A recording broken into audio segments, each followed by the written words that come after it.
Hello, world. We are blessed and honored to have a real one on the Zoo Show, man. Tapping in with your boy, man, live from the pen on some real stuff. Thank you, God, for allowing real people to come together, man, and do real things, man. Without further ado, man, I'm honored. I really love that my homeboy tapped in with me, man. It's a blessing and an honor. Y'all don't know, man. We go back to childhood days. And without further ado, my homeboy, LILSPANKBOOTY. Spank. Yes, sir. Yes, sir. Talking to Pyramid. What's up with it, homie? What's up with it, family? All my people. Man, maintaining it. Thank you for the very opulent introduction. I really appreciate that, my brother. That was really heartfelt. Thank you, and it's mutual, brother. That's why I reached out, you know? Yes, sir. All my people that's tapping in right now, man, thank you for tapping in. Young Reese, Planet Zoo, Mr. Wayne. If y'all can hear Spank, let me know that if you can or can't hear him, because he is on speaker, and we're trying to make sure that y'all can hear my bro as he talk. Absolutely. Check 1, 2. Can y'all hear me? Can y'all hear me good? He said, Young Reese say you the rally. Young Reese, can you hear him as he talking? He loud and clear. Talk to us, baby. Talk to us, man. I want to know what's going on with Mr. Spank. Oh, man, you know what you want to know from the very beginning all the way through. I mean, shit, or what you want to know, the up to date. I want to. A combination of all things. I mean, I'm interested in what you want to know. This your show. Let's do it, baby. What's on your mind? I would love to hear starting at the beginning, bro. Okay. I was born in 1976, bro, on Bonita Drive in Southeast. This is like in the Valencia Park area, you know what I'm saying? Bonita Drive is one street over from Oliveira, actually. You dig? Okay. That's the first house I was raised in, you know what I mean, until I was about 19 months old. Then moms had an opportunity when her Section 8 came through to either go to Bay Vista, Meadowbrook, I think the Mayberries, or some apartments in National City where it wasn't no gangs and different shit like that. So of course she made the choice that any mother trying to get a good start to make. She went to National City, not knowing it was other mothers with sons whose grannies lived in Skyline, Lincoln Park, shit like that. So I grew up on the Ave in National City. But I always used to... This call and your telephone number will be monitored and recorded. To back to Southeast on the weekends to go to Granny house when Moms was doing whatever she was doing, having her little time. So long story short, bro, this is how I got my emerald healing. My mom used to date a brother named Lester Jackson, Lester Taylor, that stayed on Mennoman. And he had 2 nephews, Sam and Maurice Taylor, known in the streets as Lil Bebop and Sam Bam from Emerald Hills. So while my mom was with Lester playing dominoes or doing whatever they was doing in the front room, I was in the garage with Reese and Sam and learning about the Emerald Hills game. And you know, and Reese was like my big bro, my mentor, my name Maurice too. So it was automatic that I fell up under Reese. And that's how I got my Emerald Hill and homie on Meadowman right behind Bay Vista, homie on the same street Slick grew up on. Okay. Through Lil Bebop, rest in peace. So now listen, this is how it became LILSPANKBOOTY. So now, being that Reese was my big bro, I automatically start calling myself Baby Bob. But now Maurice got a brother named Jabbar, and Jabbar like my complexion, but he got hazel eyes. We don't look nothing alike. He really Baby Bob. So one day we at the dam, and Big Spank approached me. He like, man, what's your name again, little homie? I'm like, Baby Bob. He like, why you always look different every time I see you? You know, Spank is a motherfucker. He gonna say what's on his mind. He don't give a fuck. So he like, man, you be looking different every time. I said, nah, it's 2 of us. But at that moment in my mind, I might have been about 14 years old, bro, 13, 14. I'm like, yeah, I gotta change my name. I can't be another nigga name. That's confusing. So now, one night we at the park, late night, like maybe 9 o'clock is park. Spank Booty up there, Skinny Fred. Long story short, a car pulled up with a nigga up in there, some nigga named Lloyd, light-skinned nigga with a car full of bitches he saw come up there acting like he a G from Emerald Hills. Nigga like, nigga, we ain't seen you in hella years. Nigga, you come up here acting like you tough. Nigga pulls out a knife. The homie Skinny Fred fires on him. He drops the knife. Big Spank picks up the knife and chases him around the park like he trying to stab him. At that moment, I knew I wanted to be Lil Spank Booty. So I get his phone, I get his pager number. I call him. He like, oh man, you know, it ain't never gonna be no other Spank Booty, man. It's only one Spank Booty. You know, he popping all the shit. So he like, I'm like, man, you know, shit. I'm trying to be Lil Spank Booty. You feel me? Yeah. He like, look. He like, call my bitch. He fucking with the homegirl Taronda at the time. He like, call my bitch, and if she say it's boo, it's boo. So I called Taronda. Now Taronda know me as little badass Maurice from the apartments. Mm-hmm. So when I called her, she like, who is this little badass Maurice from the apartments? I'm like, yeah. She like, yeah, you could be Lil Spank Booty. And on my mama, that's how I became Lil Spank Booty, just like that. I heard that, homie. That's cold. Just like that. That's cold, homie. Yeah. Yeah. Yeah, that's very interesting. My relationships. Huh? But see, my relationships with Lincoln Park homies as well as Skyline homies venture from that melting pot that was instituted in me in the Ave. So I was able to get an understanding from both perspectives because we grew up from little bitty niggas. So that gang shit never interfered with our relationships and we never brought that shit to the house, blood. You feel what I'm saying? Yeah. If we brought homies over there, niggas wasn't gonna be on no bullshit or nothing funny, homie. So, and like I said, with Lil Bop growing up right there on Mental, man, that's how I became, me and Slick been knowing each other before the gang shit anyway, because my mom used to get her hair braided by his stepmom.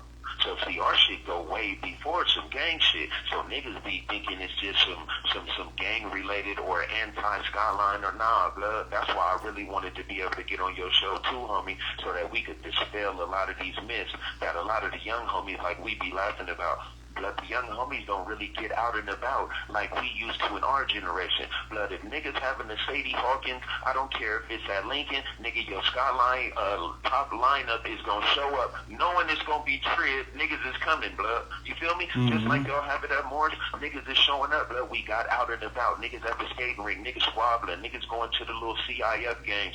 So we interacted a lot more. And through that interaction, sometimes, like with me and you, we was able to garner that respect that transcended a lot of that genocidal hate that the little homies don't got, blood. And that shit is a trip, homie. You feel what I'm saying? For sure.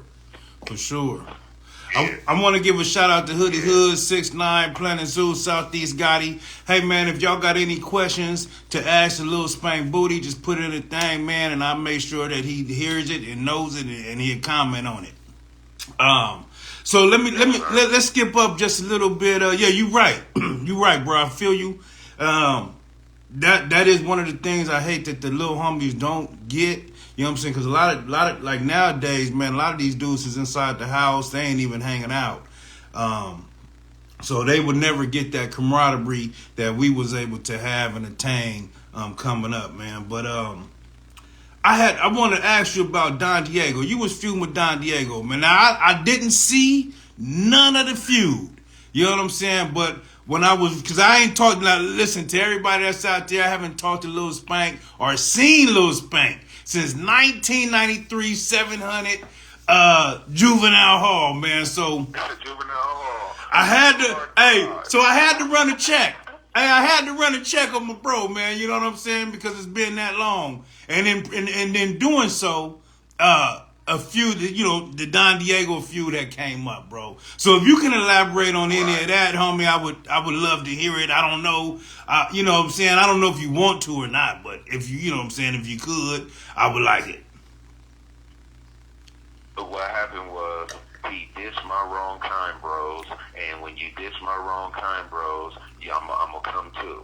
And that's basically what it was, bro. Okay. And that's how it became what it was, homie. You know what I'm saying? Motherfucker made a diss song on Reek Nut and Ice B, and as well as his mini tirades on my bro Slick. And nigga, I'm not finna stand on the sideline and be a quiet bystander, blood. It's wrong kind. And when you come for any of my brethren, blood, we gonna mobilize like Voltron, and it's gonna be all of us against you. Period. And I was one of them arms and legs on the Voltron machine. Okay. Yep. Yes, sir. Okay. So they asked me. They say, Spank, was it Don Diego hating on you with that little cartoon video? Of course it was. And if you think about it, that's just like this. When you present some documents on the yard, if they're manipulated and edited, is that substantial evidence to bring to the table when you're trying to convict somebody on some charges? Hell nah, niggas might fuck around and get on you for bringing some trumped up charges. So when you see what that person asked me about in the edited and... You have 60 seconds remaining. This call and your telephone number will be monitored and recorded. Like I said, I haven't seen the cartoon, bro. I ain't never seen. You see it in the edited and manipulated form. You see that it's not authentic. So how can it be presented in a court of law against a real nigga? It can't be. It's just manipulated in order to suit somebody's agenda. That ain't applicable when it comes to real niggas. And then when you look at the source, I mean, you know, that's the end of that conversation right there. It is what it is. Right. I ain't even seen it, bro. But so you are wrong kind then. Back too, bro. Yeah, for sure, for sure. Right back, bro, because the phone gonna cut off. Okay. All right. All right. Hey, y'all, he gonna tap back in, man. You know what I'm saying? Thank you all for tapping in with your mother...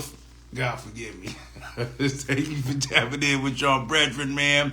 Planet Zoo. While we in skip mode, let me see if my bro wanna tap in. Let me see if I got anybody want to tap in. Request to join. I'm about to tap you in, Mr. Wayne. If I don't tap in nobody else, I'm gonna tap you in. Hey, Mr. Steel Will. I watched your clowning. What is he was talking about earlier? Cuts when Tamoris had love. Oh, hold on. He calling right now. My brother. What's happening? What's happening? What's happening? Hold on, let me. You already know, man, chopping and bobbing, man. You know what I'm saying? Throw the window I got down so they can see what's happening. Hey, if you live and y'all want to see a fight tonight, you know what I'm saying? go to the hip hop fight. Now I know it's raining, but I know it's still going on. There we go. Yes, sir. Okay, so Spank Booty's back in the building, man. Go ahead. What was you saying, bro, before we got cut off? Oh, no. That was the end of it, man. I was just talking about the manipulation factor when people try to introduce propaganda that ain't based on real rules and regulation. It's based on the agenda.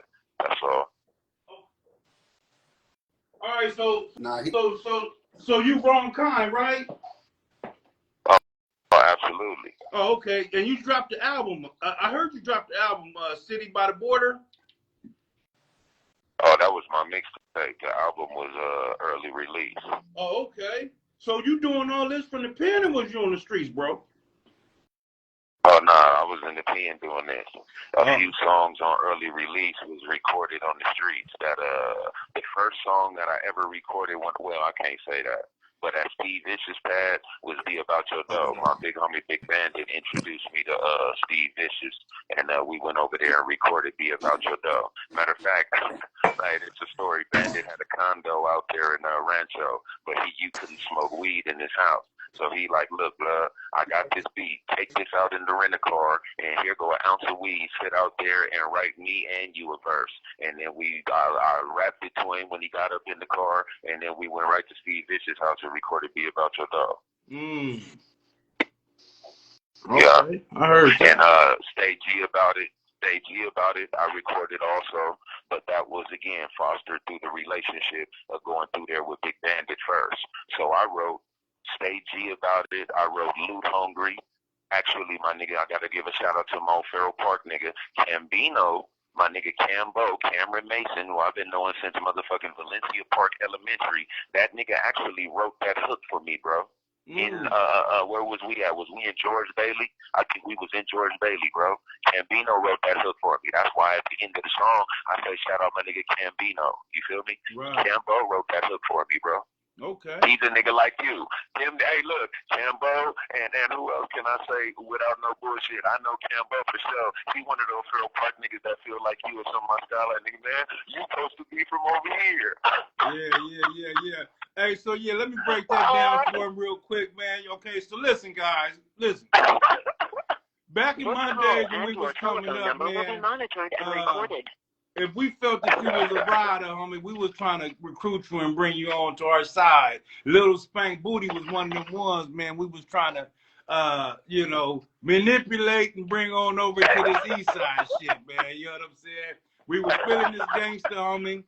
And the Madrone homies had a whole lot of love for him. So Young James, Mike Myers, Marlo, all them dudes, man. You know what I'm saying? Huh? Indeed. Yeah, so you know what I'm saying? we was working on it, you know what I'm saying? But he's a soldier, and he stayed where he was, you know what I mean? Hey, look. Hey, listen to this. True story. Juvenile Hall. This is about that time, Nas. So, me, Baby E.B., Eric Biggins from Lincoln Park, and Lil T. Botter, Tyrone Carter from Skyline is the smallest niggas in Juvenile Hall at this time. So we all up in there got a bond on the little man shit. We bigging it. We up in that motherfucker terrorizing. So long story short, I get to 240 in camp. So when I go up there with Lil T. Botter.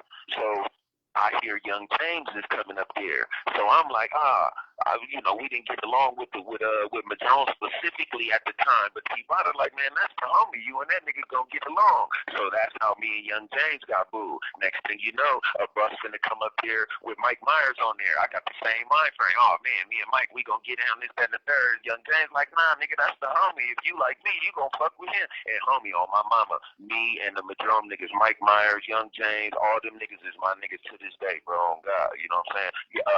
My nigga Papa. You feel me? Arthur Bush, them is my dudes. Homie, I used to be on Madrone smoking PCP with them niggas by myself, and it was always love, homie. You feel me? On God. Yeah, that's what's up, bro. That's what's up, bro. Yeah, for sure. Yeah. So break down, you know, the I want to say like the Southeast origins blood, us all, you know what I'm saying, mingling and doing our thing and kind of like coming together, man, and not being separated the way we are. You know what I mean? It's gonna take older homies that still speak the language of the youth, because see, I made the mistake with my young homies of being too abrasive. Not that my intentions was wrong, but my aggressiveness prevented the goodness of my intentions.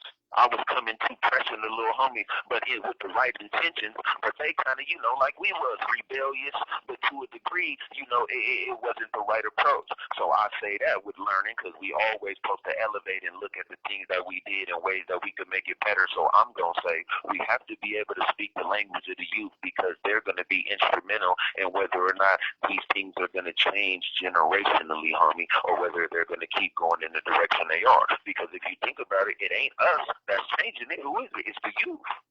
Mm-hmm. So we got to be able to have a line of communication with the young homies, and being that, I call it the stages of bastardization, blood.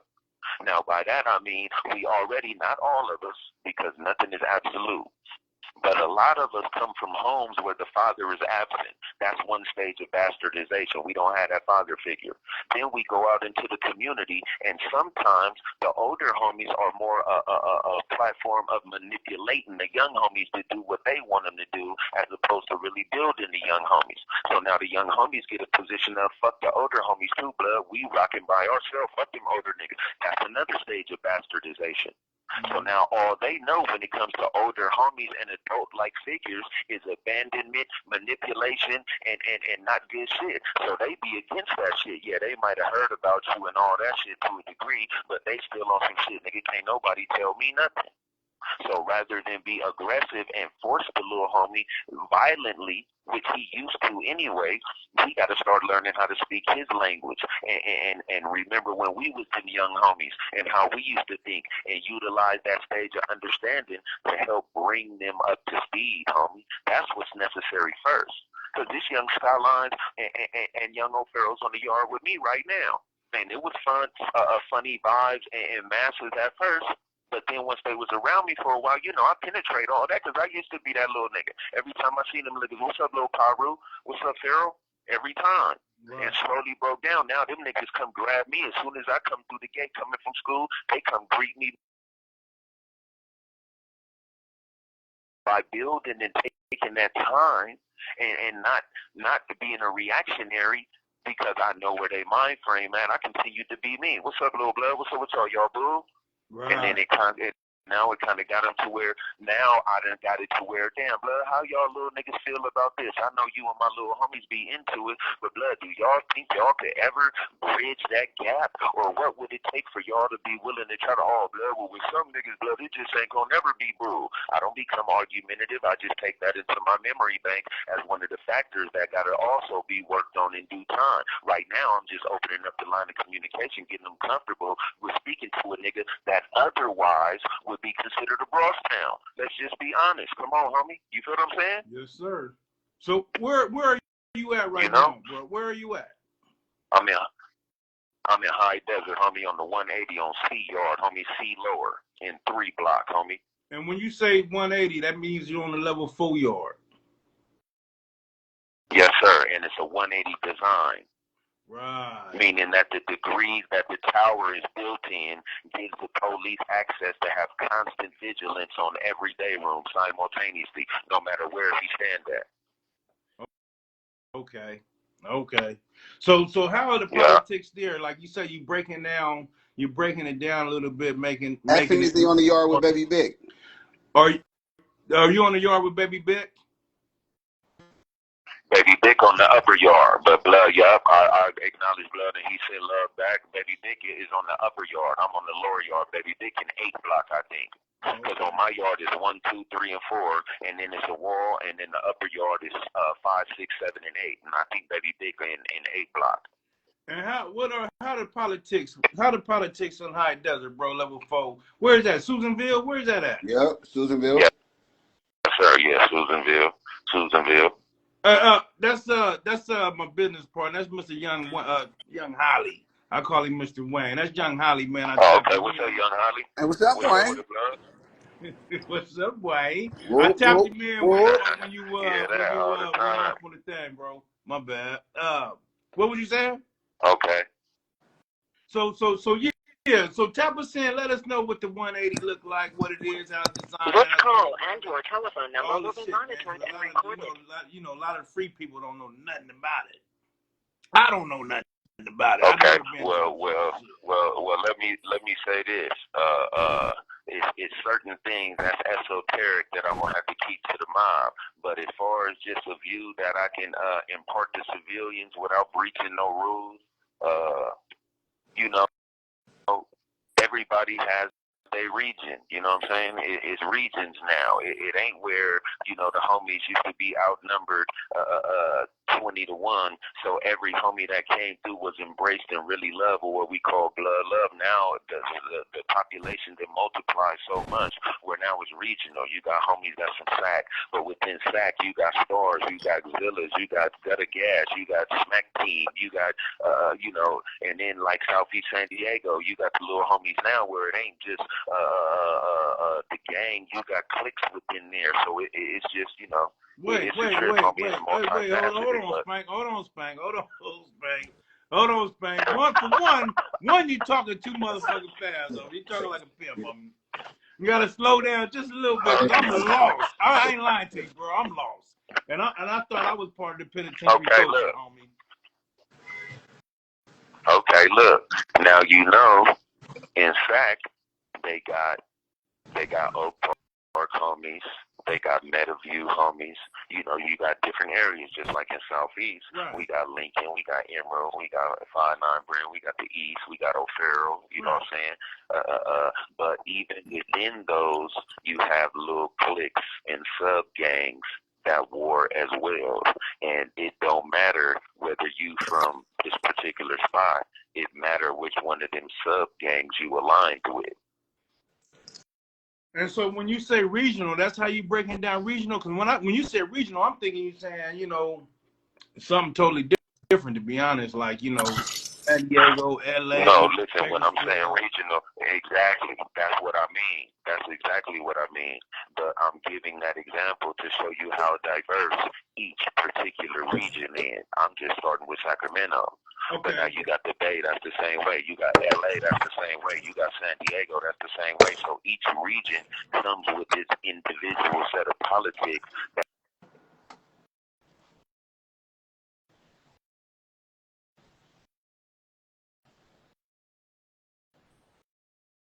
Hey, G-Boy, I still spread.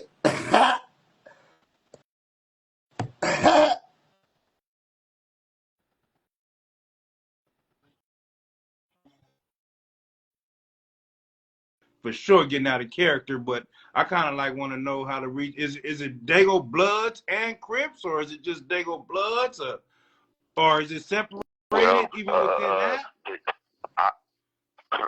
Collectively, everybody has their own relationships. I'm gonna put it like that. Some is smooth with each other, some not. It's not really, you know, and that transcends the line of even Dago Crips. Some Dago Crips I fuck with all of them really, but other homies or other individuals don't really merge like me. So that's why I said it depends on the individual level. You know what I'm saying? Right. Yeah, but again, this is why I said at the outset, these are some of the communication things that an individual is serious about trying to open up in order to get that relationship a little bit more solidified. Because I done been on yards where the Dago Keyways and the Dago DAMUs done pressed on some Dago shit collectively. Yeah, I have too. I was on a yard. You have 60 seconds remaining. I was like that when it was on the yard too, bro. So yeah, but that, you know, but I'm talking about ancient times, 2002 and shit like that. My boy D-Lo and Tiny Ice from the coast, we was all in New Folsom together. We was pressing together. You know what I mean? Yeah, that's definitely ancient times, 2002. That's over 20-some years. So yeah, it doesn't happen like that on the phone line now. Huh? Oh, you gonna call? Yeah, you call want me back, to call bro. back one more time? Yeah, you can call back, bro. Okay. I told you, man. I told you, man. I opened up. I'm good. I'm ready for you today, baby. Okay, for sure. And while you tapped off, I'm gonna holler at Young Holly until you tap back in. You know what I'm saying? We gotta keep it going. Okay, for sure. For sure. All the time. Yeah, all right, bro. Yeah, call right back, bro. Call right back. All right. Mr. Wayne, it's fight night tonight, huh? Yeah, it's fight night tonight, Wayne. That's on Federal, right? Yeah. At the big homie from Little Africa spot. Travis spot. Yeah. So after that, where they going to the RF? Shit. $10 to get in. It costs 10 to get in. That nigga say, hey, what, that wasn't part of the plan or something? Oh, you know what? 10 to get in. So after that, so what we doing once we get back to the spot again? What's going on, man? Hey, man. California. This call and/or telephone number will be monitored and recorded. You have a prepaid call. You will not be charged for this call. To accept this call, say or dial 5 now. Thank you for using Global Tel Link. Hi, Wayne. Who she choosing? She choosing, Mr. Wayne. Look at her. Misbehaving. She choosing. Woo-wee.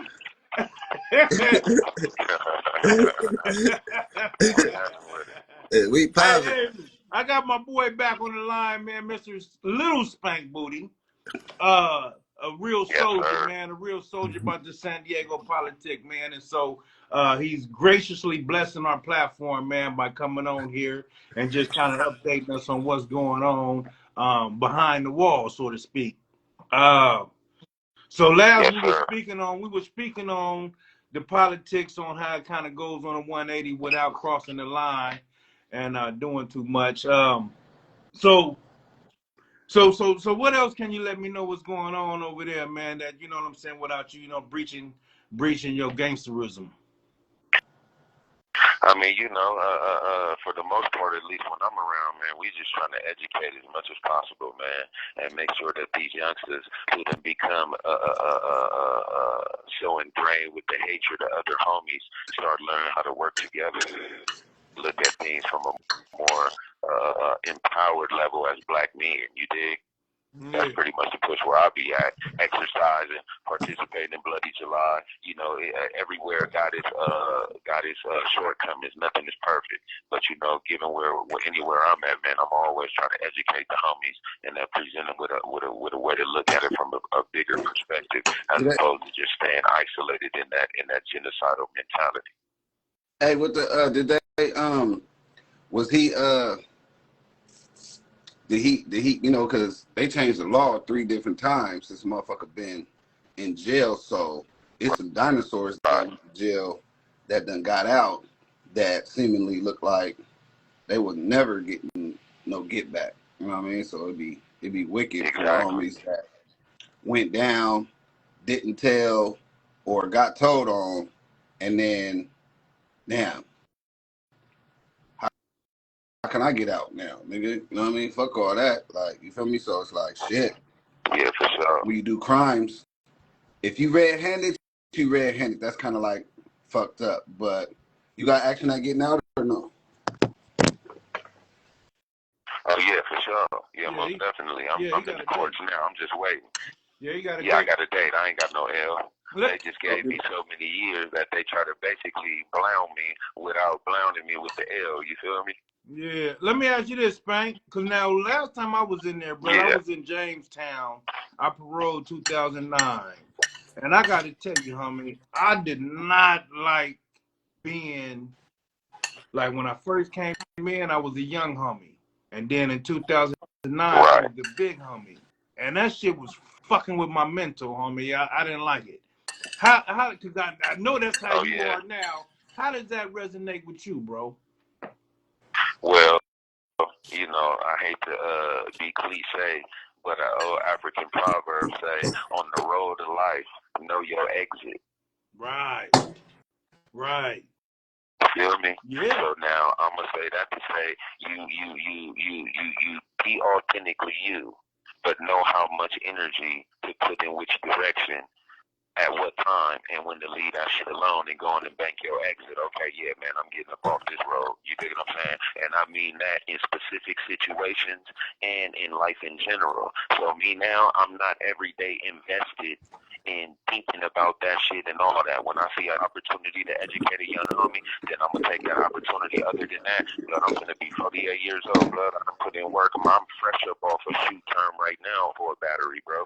So, when it comes to having a motherfucker registration, like we call it a gangster DMV updated, my shit is in 2024 bracket of registration, you dig? And a lot of these youngsters ain't never went on one. So in terms of that, I'm saying this. I go to school, I come by, we're handling with y'all everything straight, see if I can impart cats with some knowledge, and I'm back on my little mission.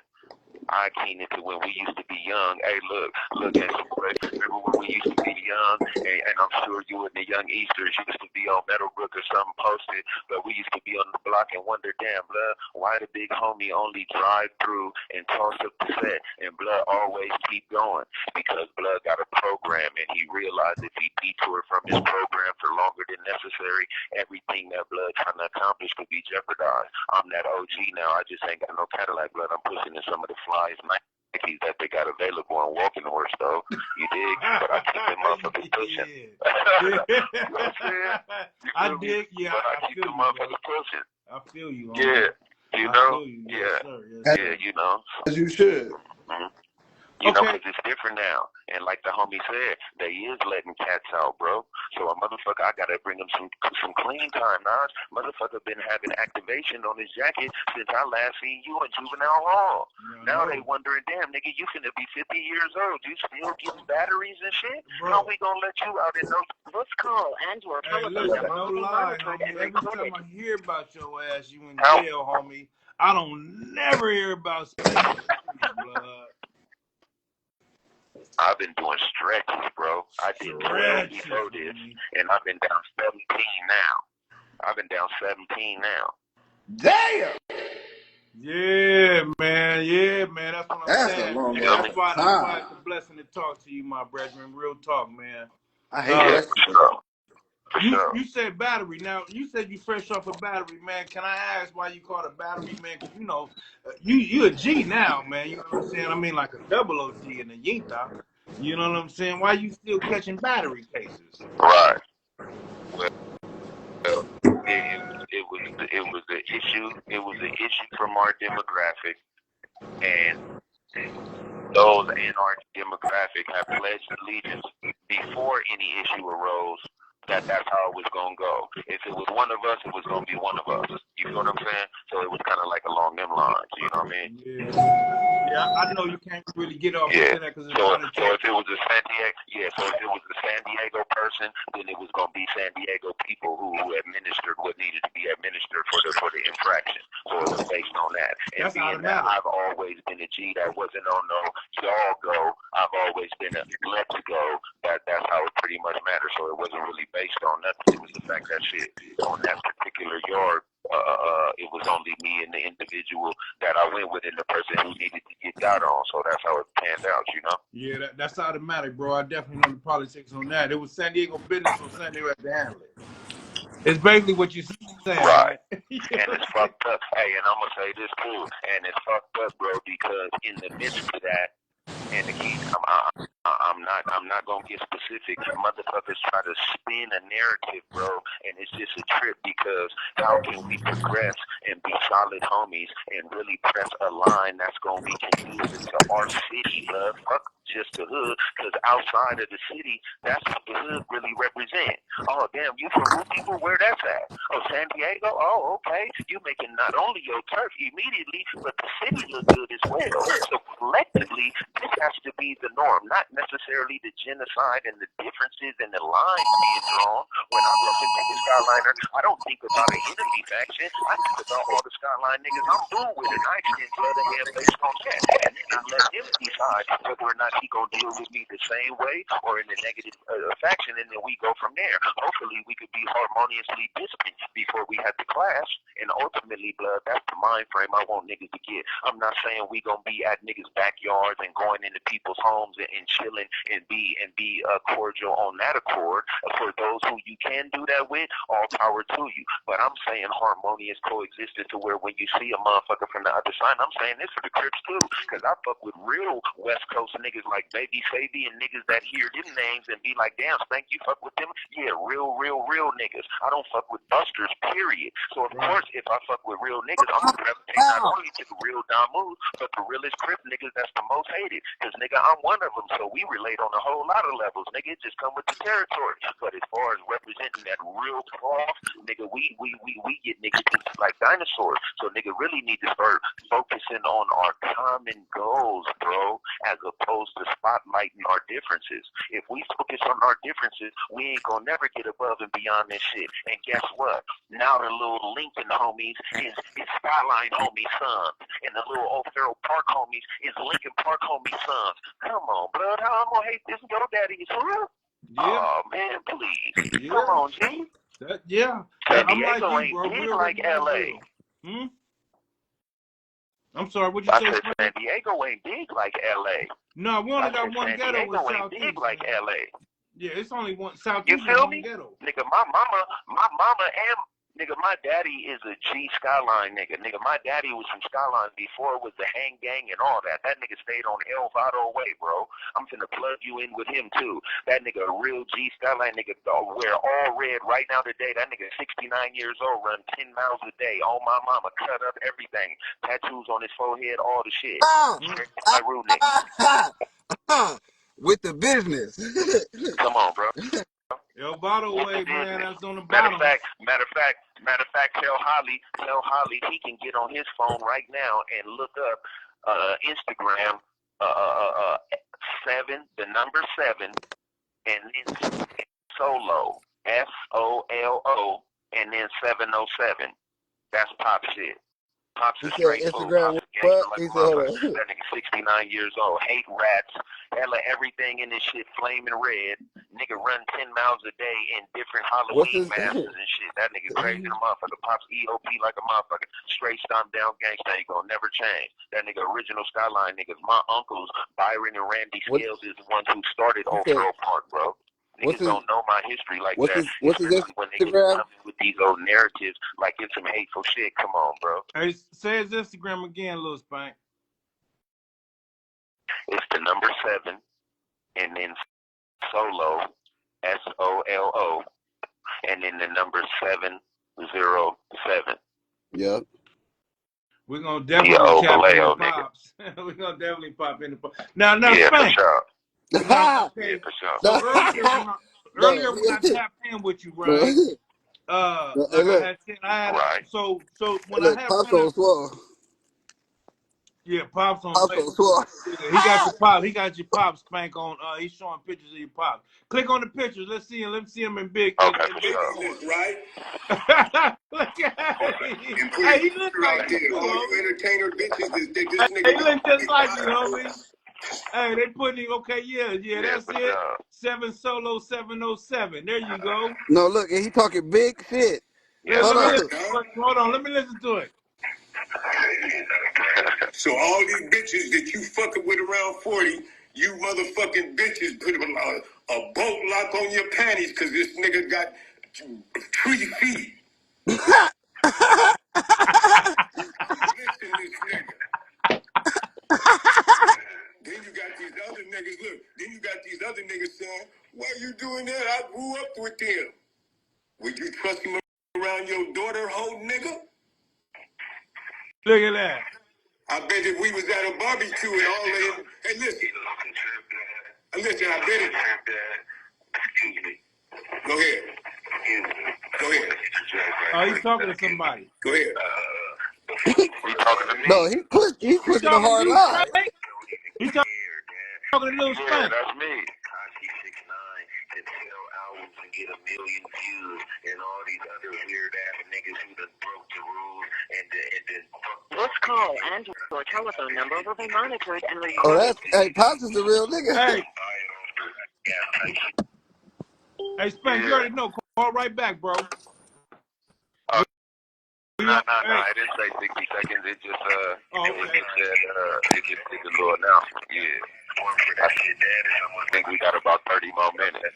Okay. 30 more minutes before what? You gotta lock it up? You got niggas gotta come to me. Yeah, before the phone's gonna go off for count. Okay. Like I said, you already know. Call back, bro. I got the lines open for you, man.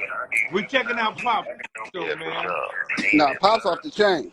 Yeah, we checking out Pops over. You know what I'm saying? Because this is. Hey, listen. Hey, Lil Spank, this is where you come from. So seeing your Pops and hearing him, you know what I'm saying, it definitely help us get an understanding of who you are. For sure. Exactly. Right. Nah, hey, send us your address so we can have motherfuckers see some letters and shit, and try to get a line where motherfuckers can at least tap in and see some pictures or something. Hey, look, you know what? They got it so much easier now where a person don't even have to. I'm finna call right back and I'm gonna lace you on how they could do it right on their phone. I'm gonna call right back. You about to hang up, bro? All right, call right back.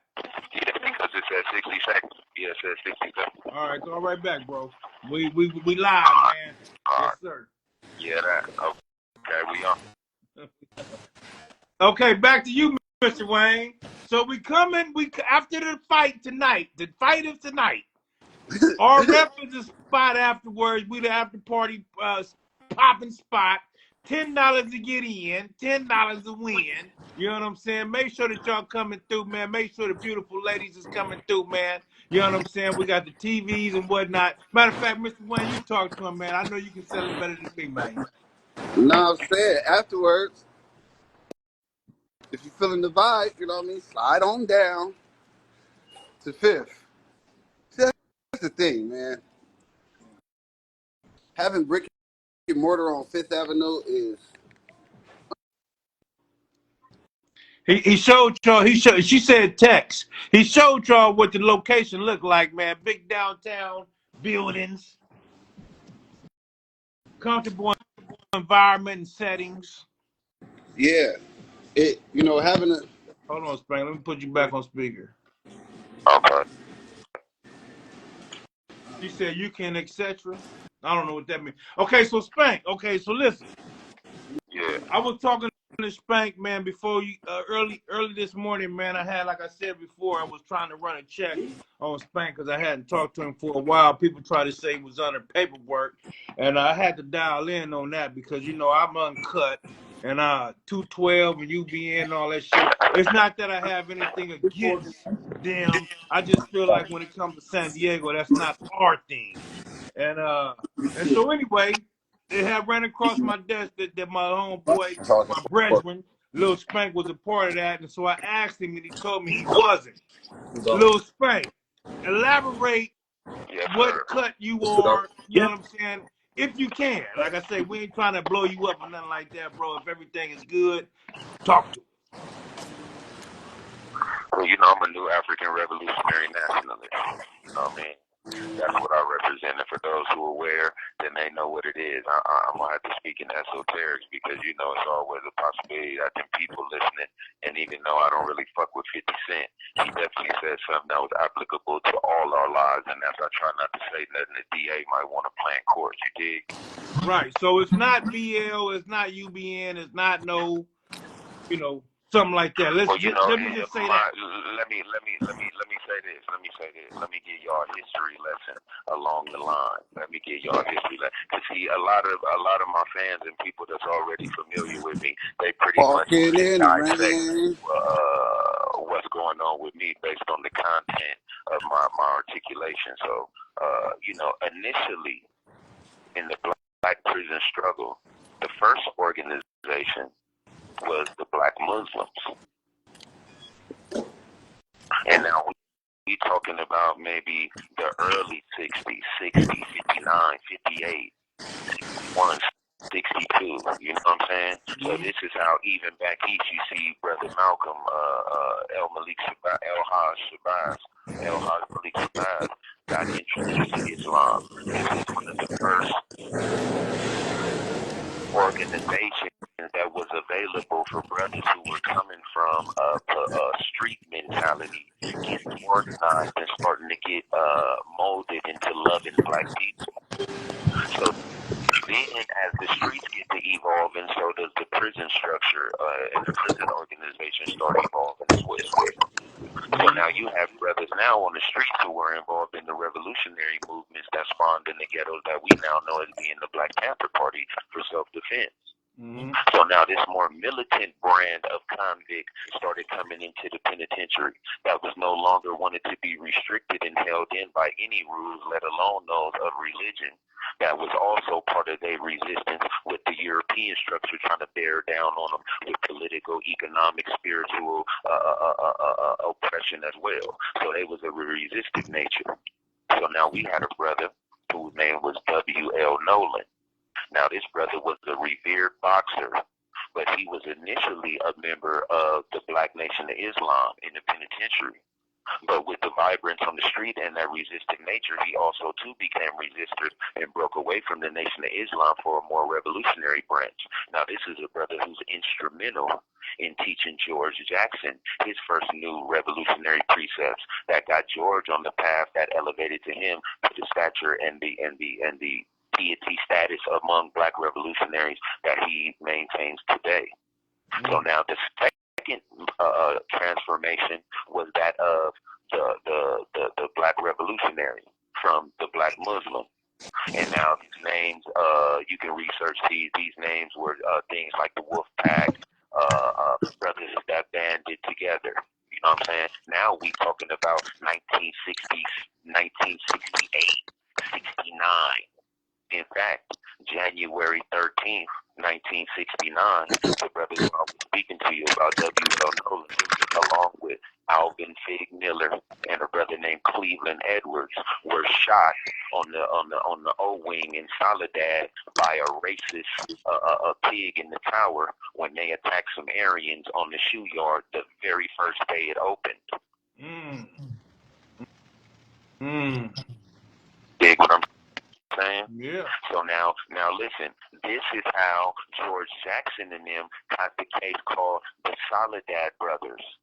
Because a week later, the racist pig, O.G. Miller, was exonerated of the murder of them three brothers, and George and them killed the police on the yard. So that's how they get caught and become the Soledad Brothers. And when they get transferred, now pay attention, because I'm giving y'all lessons. These is days that we fast for 24 hours in the month of Black August. I just gave you the first one. I didn't. I gave you one of them, but we going in order. And I'm going to refute some stuff that you said about the regional aspect of these documents as well. Finna blow your motherfucking mind, bro. You and the homie. Okay, look. Now, that's why August 7th, now we going in order. August 7th, 1970, Jonathan Jackson, the man-child, 17 years old, ran up in the Marin County Courthouse. You motherfuckers got till 12 noon to free George Jackson. Go back and listen to Pac on that album he dropped called Trapped. He got a song called All I Wanted to Be. A soldier, a soldier. He's recanting the whole story I'm telling you now about George Jackson and his little brother Jonathan running up in the Marin County Courthouse at 17 years old, trying to free his big brother. Yeah, I read that book. I read the book. Okay, so now that's another day, the 7th. I didn't know that y'all fast on that day. I didn't know that y'all fast on that day, but I did read the book. Because he ended up getting smoked, right? Listen, now the next day is August 21st of 1971. They claim George had got an attorney visit and smuggled a 9mm in his afro and tried to break out. And they killed him on the yard in San Quentin, August 21st, 1971. Yeah. That's another flea day right there. And now this is what's going to blow your mind. Because it's August 1st, August 7th, August 13th, and August 21st.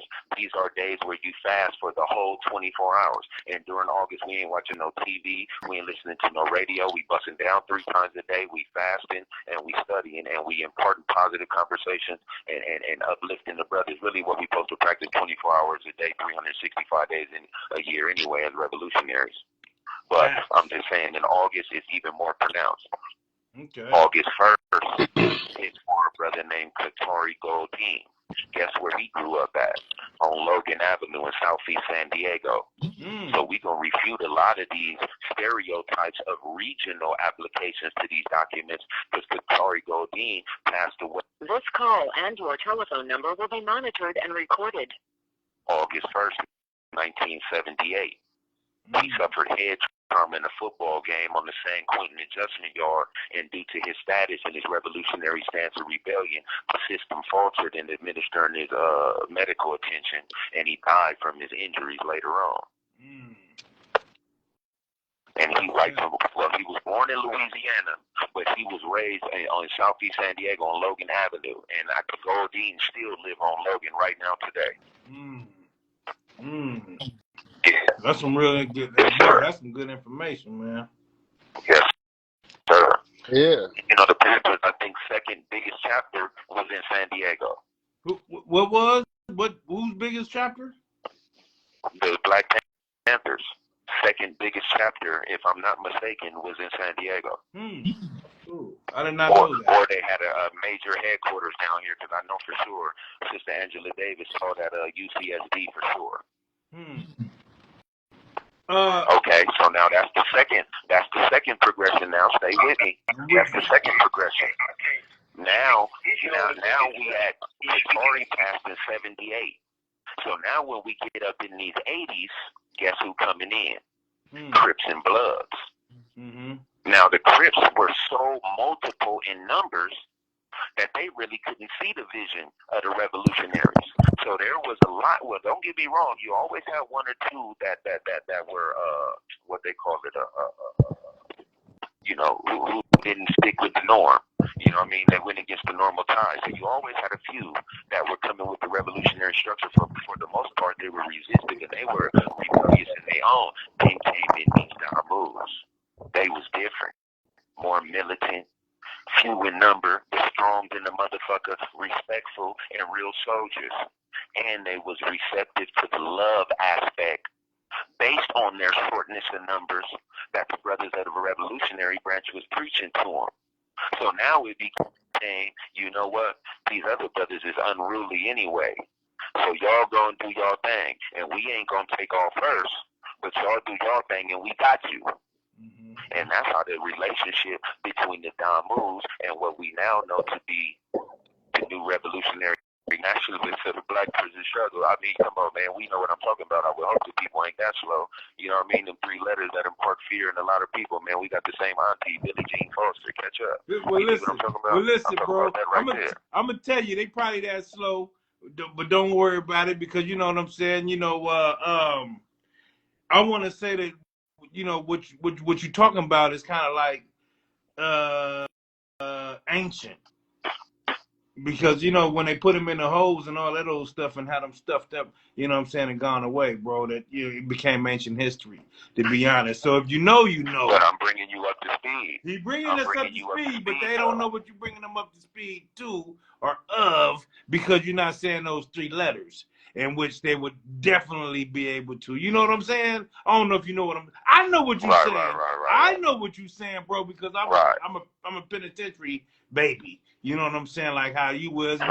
Maybe young Holly probably too. But then, you know what I'm saying? It's like I say, you know, they didn't fell off the map, so to speak, if you were to ask me. Because even when I was in the pen. Well, no.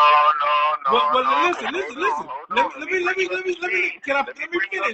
me finish, little Spank. Even when I was in the penitentiary, they couldn't even, like, because I was with one. One had laced me up on how to get drugs in the penitentiary, in which how I had slid up under my boy Baby Bud, man. Shout out to Baby Bud. But he couldn't even let me know where he was because of at that time, they would have put him straight in the hole. You know what I'm saying? He did tell me, but he was scared to tell me because if the authorities found out that he was one of them, he was gonna go straight to the hole under that little structure they had back in the days. So like during my whole time, bro, they was, I ain't saying they were scared, but they was more like they couldn't announce themselves, bro. You know what I'm saying? Because if they did and authorities found out, they was going straight to the motherfucking hole. And they were, you know what I'm saying? And they was shut down. So they had to kind of like go underground. That's what I'm saying. They had to go underground, bro. And so because y'all had to go underground, a lot of people feel like, really, I thought they had died out. I can't say died out, but you know what I'm saying? Like I say, underground. So that's why I'm saying that, bro. You know what I mean? But go ahead and say what you was gonna say. Right. Okay. So as the 80s came, so came in the Bloods and Crips, and that alliance was built in. But then again, as the structures and these other groups, Bloods began to multiply more. Now they were less receptive. This call and your telephone number will be monitored and recorded. To so much of the revolutionary doctrine, because just like the streets had changed from the Muslim to the resistive Black Panther, and then evolved from the Black Panther into the resistive guerrilla, it also started to transcend now into an urban warrior known as a Blood or a Crip. So now they needed the structure as well to be in order of their principles and guidelines within the evolution of their urban faction. So the elders presented them with what would be known known today, in all due respect, as a template. You have 60 seconds remaining. As a what? Template, so to speak. As a template, okay, so to speak, for them to organize up under their own DAMU banners. Mm. This is how I was taught. Okay. This is how I was taught. Okay. You know what I'm saying? So, you know, if anybody have different things, they could please let's address the contradiction, because I'm always open to intelligent articulation, especially if it's for the advancement of the collective. That's the most important thing. All this is based on education. And this is what I try to impart all the young homies with as much information as I can, like I said, without breaching no guidelines. This is all information that could be Googled. You can check it out. It is what it is, you know what I'm saying? But this is the evolution of the prison struggle for the black man right here. I hear you. And this is how some of these organizations evolve into what we now have up to date. And I'm going to get on that when I call right back. Yes, sir. Yes, sir. I got something to ask, too. Yes, sir. He hanging up, bro. He'll call right back, Mr. Young Holly, Mr. Wayne, my brethren. Now, again, we back to the fight, man. And after the fight, talk to me, Mr. Wayne. What's going on, man? You see this? I see it. You they tend to get in, come smoke, watch the fight. You know what I mean? Party, do all the no, because look, they watching the fight. Well, hold on, they watching the fight. No, my bad, because I gave up some info. On 420, we really gonna be down there watching Devin Haney and Garcia fight, smoking weed. You know what I mean? Vendors, all the shit, having a good time. You know, pull up. It's gonna be a good day. You know, 420, we smoking. But tonight, it's really raining like a motherfucker right now. I'm talking about, it's looking like a storm right now. They got the flash flood and all that shit. So I got people being San Diegans and yeah, bro. I got you, bro. Hold on 1 second. Go ahead, finish, Mr. Wayne. Finish, Mr. Wayne. What you saying? No, I'm saying it's raining like a motherfucker out here. So I got San Diegans going to find a rock to get up under or something like that. You know what I mean? So I don't expect a lot of whole motherfuckers driving all the way downtown, no parking, have to fucking walk in the rain just to get to their zone. You know what I mean? That's how I be downtown. They'd skip a night to not have to walk in the rain from parking to the club, because there ain't no park right in front and go right in downtown. You know what I'm saying? So that's the only faulty part about having brick and mortar downtown, the parking situation. So if you got to park 2 or 3 blocks down, it's looking like ain't no females trying to walk in no heels or in no cute little outfit for 3 blocks while the rain is pouring. You know what I mean? On some fucking umbrella shit. The wind is blowing that shit left and right. But yeah. Hey, again, family and friends, we got my boy LILSPANKBOOTY on the line, Emerald Hills, up in prison in High Desert, tapped in, man. So any questions or whatnot y'all might have, go ahead and dial in, man, and he gonna respond to it. I'm just saying, can you hear me, LILSPANK? LILSPANK. Yeah, I can hear you. Okay. Yeah, I can hear you. All right, so because I did my time and I hated the shit out of it, I can't lie. Yeah, the last time I did broke my motherfucking back.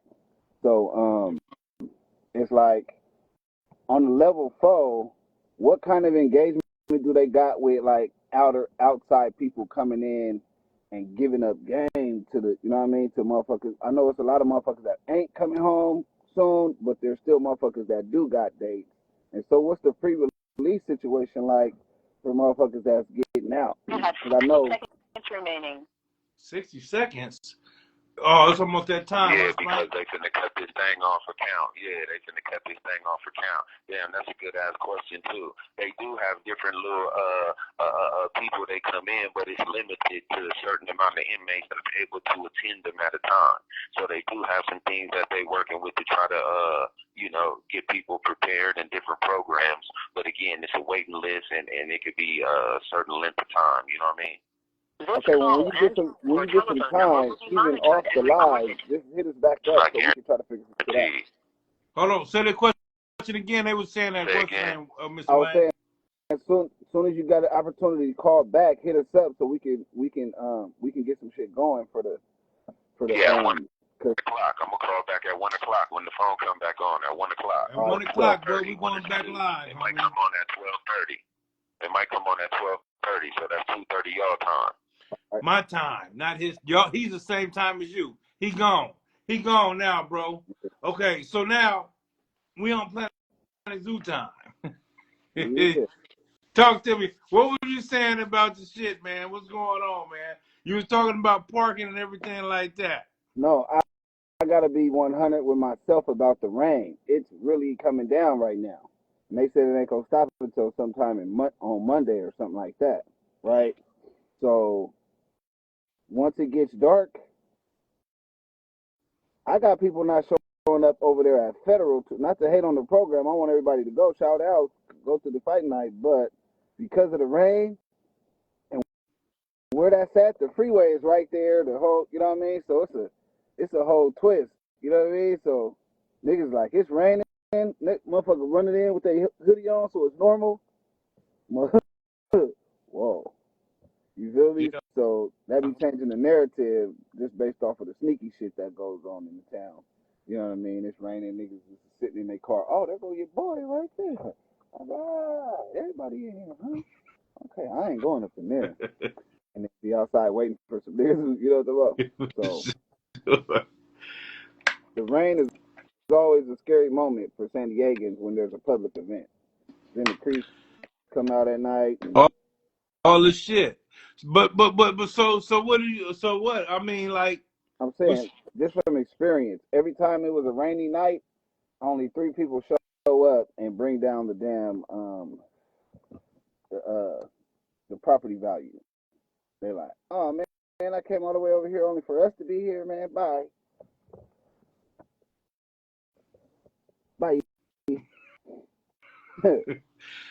So, but shit. But the thing is, come on down.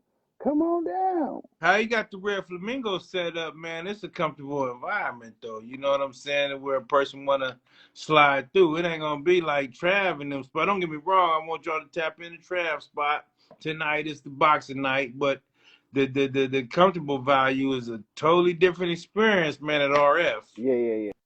That's downtown on 5th Avenue, man. But they gotta bring their umbrellas, huh? Because if it's raining, finding a parking spot is the thing. That's what you were saying, basically. Yeah, because there's bars and shit, or you know what I mean. Motherfuckers is pulling up and parking because there's shit to do around there. So it's now look. The other part is being inviting before the day of.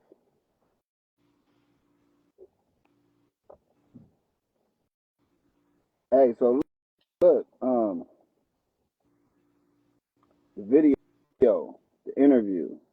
Mm-hmm. What interview? What interview with the one I did. Champ? No, the one that I did. With Champ or one with you? The one I did. Yeah, I was definitely gonna ask you about that. We about ready to load that thing up, ain't we? Yeah, we almost ready to load that thing up.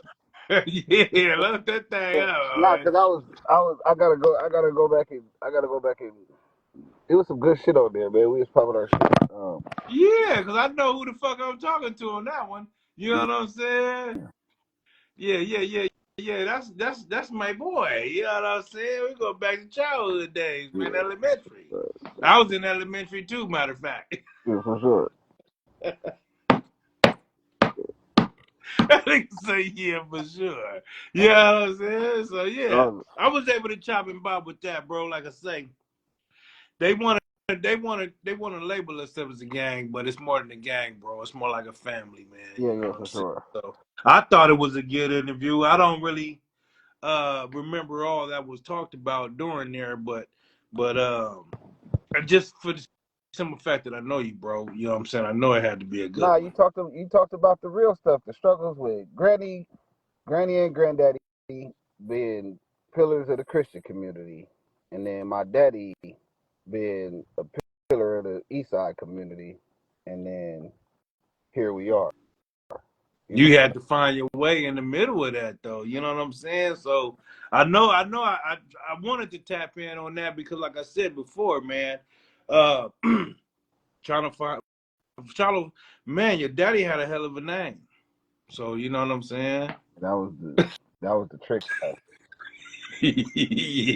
Yeah, man, you know what I'm saying? So And that comes with it good and bad. Everybody thinks it's all good, but it's it's not not good. all It's good. some bad that come with it too, you know. So, like I Yeah. say, I'm hoping that you're ready to upload that thing, man. I know you was editing it and shit. Slow Poke, what's up, homie? Slow Poke, man. I grew up with them when they would stay on San Vicente, man. Hey, what's up, brother Kelly? That's my good brother Kelly right there. He got that good game. I mean, Brother Kelly. yeah, J. Kale's joined. Yeah, he preach at the church. I'll be up in there getting that game. Uh-oh. No, yeah, he be talking right to me. I'll be laughing. What, when he get up, when he grab the microphone. Hey, you Yeah. know what? Listen. Let me tell you something, man. This is honest to God truth, bro. So I used to do, before I go do my robberies, right? I would go to church. You know what I'm saying? I know it's crazy, homie. Thank you, God, man. Because listen, I didn't want to do them. I didn't want to do them, homie. You know what I'm saying? I had to do it. I I had to do it. really was like looking for jobs, homie, pressing hard, stomp down, all this shit, man. But then rent was due. You know what I'm saying? Bills was due. You know what I'm saying? So I would go to church, homie, you know what I'm saying? And talk to God about it. You know what I'm saying? And when I would do so, this was a church on I want to say it was on University. It might have been Oklahoma Boulevard. I forget, man. But it was. I would go in, bro, with my family, and they would sit me in the front row. You know what I'm saying? And because I would go in with, I was on Pyro, blood. It's on the dead homies, man. You know what I'm saying? I would go in, that motherfucker flamed up, homie, and house shoes on and all the shit. And they would Well, they sit me say in the come as you front are. row. They would sit me in the front row, homie. You know what I'm saying? Like, hey, bring him up here. You know what I'm saying? And me and who the dude I was doing a robbery with would go sit in the front fucking row. God forgive me. The front row. And then the whole conversation with the preacher would be talking to us. You know what I'm Yeah. saying? He started talking about gang violence and Pyru shit. He wouldn't say Pyru, but he would, you know, Stuff bro, we was on.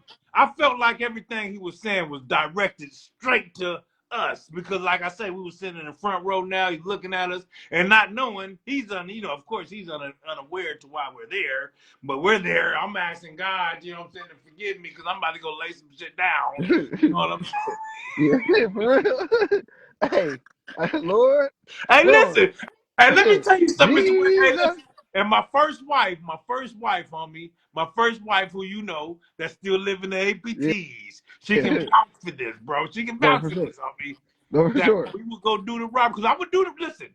I would ask God, give me rent money, man. All I need is rent money. I'm sorry, I don't want to do this, but bro, I would get rent money and enough money for a little herb, a pack of cigarettes, and that was it, homie. That was it. Homie. You know what I'm saying? Rick And was paid. she, she would be like, hey, listen. She would be like she would trip, homie. I'm talking about 90s. I'm talking about No, yeah, 90s. for sure. You know what I'm saying? No, She for would trip, homie. Like, sure. damn. How, you know, all you got was enough for rent, enough for a little something to smoke, and enough for, you know what I'm saying, to chill.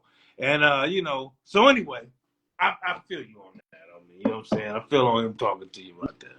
No, it should be laid to you in a way you can understand it by delivery. You know, because when they force it on you, because that's really what happened with Granny and them. You know what I mean? They it was Sunday and Wednesday nights for sure. Sunday in the morning, Sunday in the evening, Wednesday night. Then wait, hold on, twice on Sundays? Yes.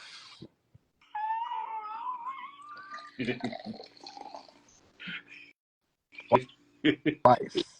Hey, listen, I love your grandparents on me. Yeah, your grandparents are the best on me. Yeah. I know they were strict. I didn't get to see them on the strict part, but man, your They wasn't, grandpa no, for they had sure my was a good father. one, man. No, Huh? I went. They had to deal with my father before me, and I was a junior, and then I was a little bit more high tech than him. You know what I mean? I had a little bit more charisma, so it was Yes, you challenging did. for them too, because the separation in generations means that she didn't know anything about mathematics.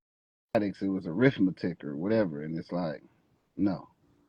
So now I'm 12 and 13, got to run the house because my dad, my uncle, and them, they schooling was different from ours.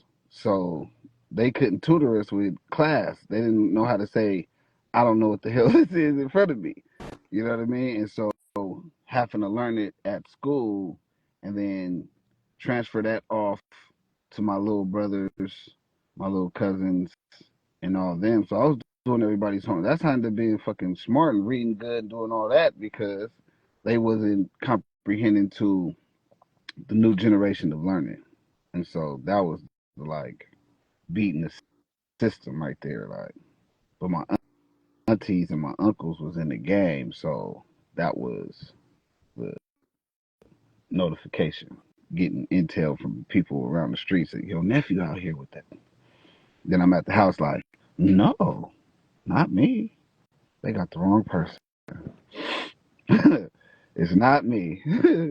And that's because of the church community around this thing. That's the truth. It wasn't the police. It was really in the church community. I had to be 3-4 different people at one time. Was they the church? Okay, so what church you go to? 61st and Division Street, Church of Christ. You going on top of the hill? On top of the hill, right on the corner. Huh. I remember when that church was small, man. Yeah. They expanded. Yeah, I know. That's what I know. That's what I mean. I remember. I know they expanded it, but I remember when it was small. I mean, and it's crazy my relative grew up off of Division, huh? Reverend Ray had a church next door, like on the corner, right? They didn't turn that into an apartment complex. Reverend Ray. Shout out to Reverend Ray, man. That's the Keely Smith daddy. Reverend Ray, man. I love the big Reverend Ray, man. But he's something else. Oh yeah, he was a gangster. He still is. I ain't seen him in 1,000 years, man, but that's the big homie. For real. I seen him. Before Big Holly passed, they used to hang out a lot. Who, Big Holly and Ray? Yes. I can see that. I can see that. They about the same age, ain't they? Yes. Yeah. They ran in the same group. Yeah. You got to load up that interview, bro, because like I said, man, you know, with me knowing your daddy and knowing you, I can definitely see how it was a good interview, bro, because that motherfucker, he was a motherfucker around. God forgive me, man, but he was a cold dude. Hey, with a cold stroll, too. You know what I'm saying? No, I got a call. Hey, look, he's something else, too. Because what people don't understand about Skyline is that some of our top guys with squabble and all the stuff got a high-pitched voice. So their delivery isn't seemingly... yeah, he had a high-pitched voice. Yeah, it is. Yeah.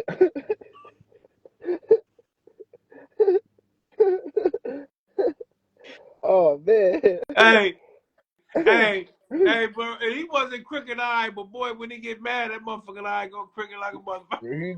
He get mad. When he get mad. He get mad. Hey, man. That's one thing. Hey, that's one thing I got from my daddy. Them big ass eyes. Hey, that motherfucker. I remember when we got into it real quick, man. That nigga say, what he say? That don't make no pyro sense. Hey, listen. That don't make no pyro sense. If y'all don't know, that's where I get that from, man. I say it a lot of times. I mean, that's where I get it from, my big homeboy, man. And he said that nigga told me.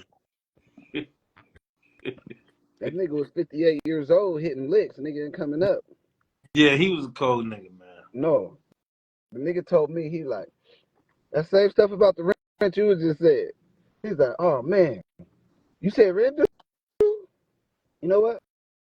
I'm going to have to go rescue a cat out the tree. I'm like, you finna do what? He said, I'm finna go rescue a cat off the tree. I'm like, oh, okay. Now I'm like, he's finna go rescue the cat off the tree. He's high. Nigga come back with 7,000. Yeah, he stays speaking like that, man. I'm like, oh, you ain't got the cat off the hat. Yeah. You ain't got the cat off the tree. Yeah. It's a reward for that.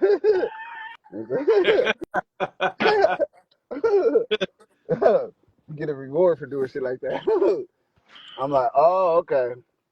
And they wonder why I'm the way I am. Well, you had it. It's in you, homie. That nigga something else. Yeah, you and Glenn had that in you, man. You know what I'm saying? It wasn't no way around that. Glenn something else too. And Glenn got bars, homie. He does. And it's miraculous that he didn't find himself in the system like you did. You know what? I told him, I'm gonna fuck you up if you come to prison. Don't come over him. This ain't bull. Nigga, he was bad. No, but I said, nigga, you gonna get away with this shit or you ain't gonna do this shit, nigga, period. Because you go to jail, nigga, you gonna be looking bad. It's gonna be ugly. He got away. He was getting away. I was in the ABTs, bro, when he had the motherfucking keys, man. No, he was doing his thing. They gotta give Glenn some respect around this motherfucker. Hey, man, you know what I'm saying? Sneaky look. He's sneakier than you, and you a sneaky nigga, man. I'm a sneaky motherfucker. You sneaky. I'm not sneaky motherfucker. Hey, you a sneaky nigga, homie. And that nigga sneakier than you, so. Mm-hmm. No, I gave some game, and going to prison was something I was saying, hey, bro, don't fall to the system, because it ain't cool to be. You gonna be lonely. You think you lonely now?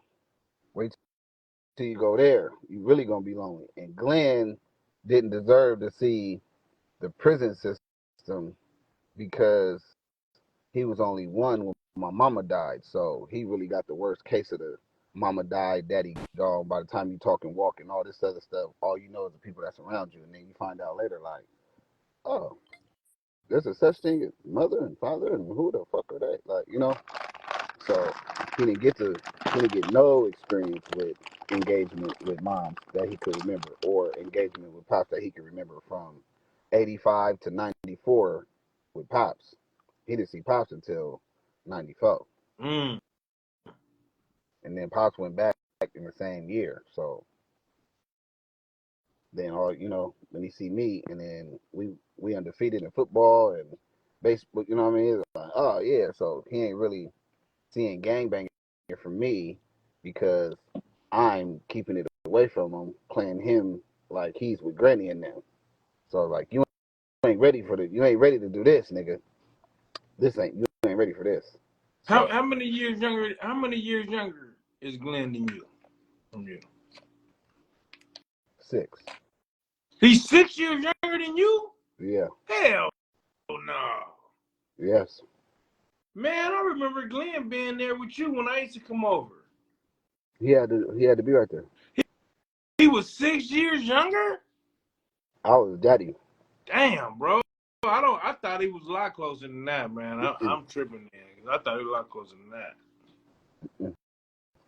He's 6 years younger than you? 5.5, basically. Damn. I thought maybe 3. I didn't know 6, bro. That kind of. Yeah. Yeah, that's a lot of years. Mm-hmm. Oh, what's up, Petey?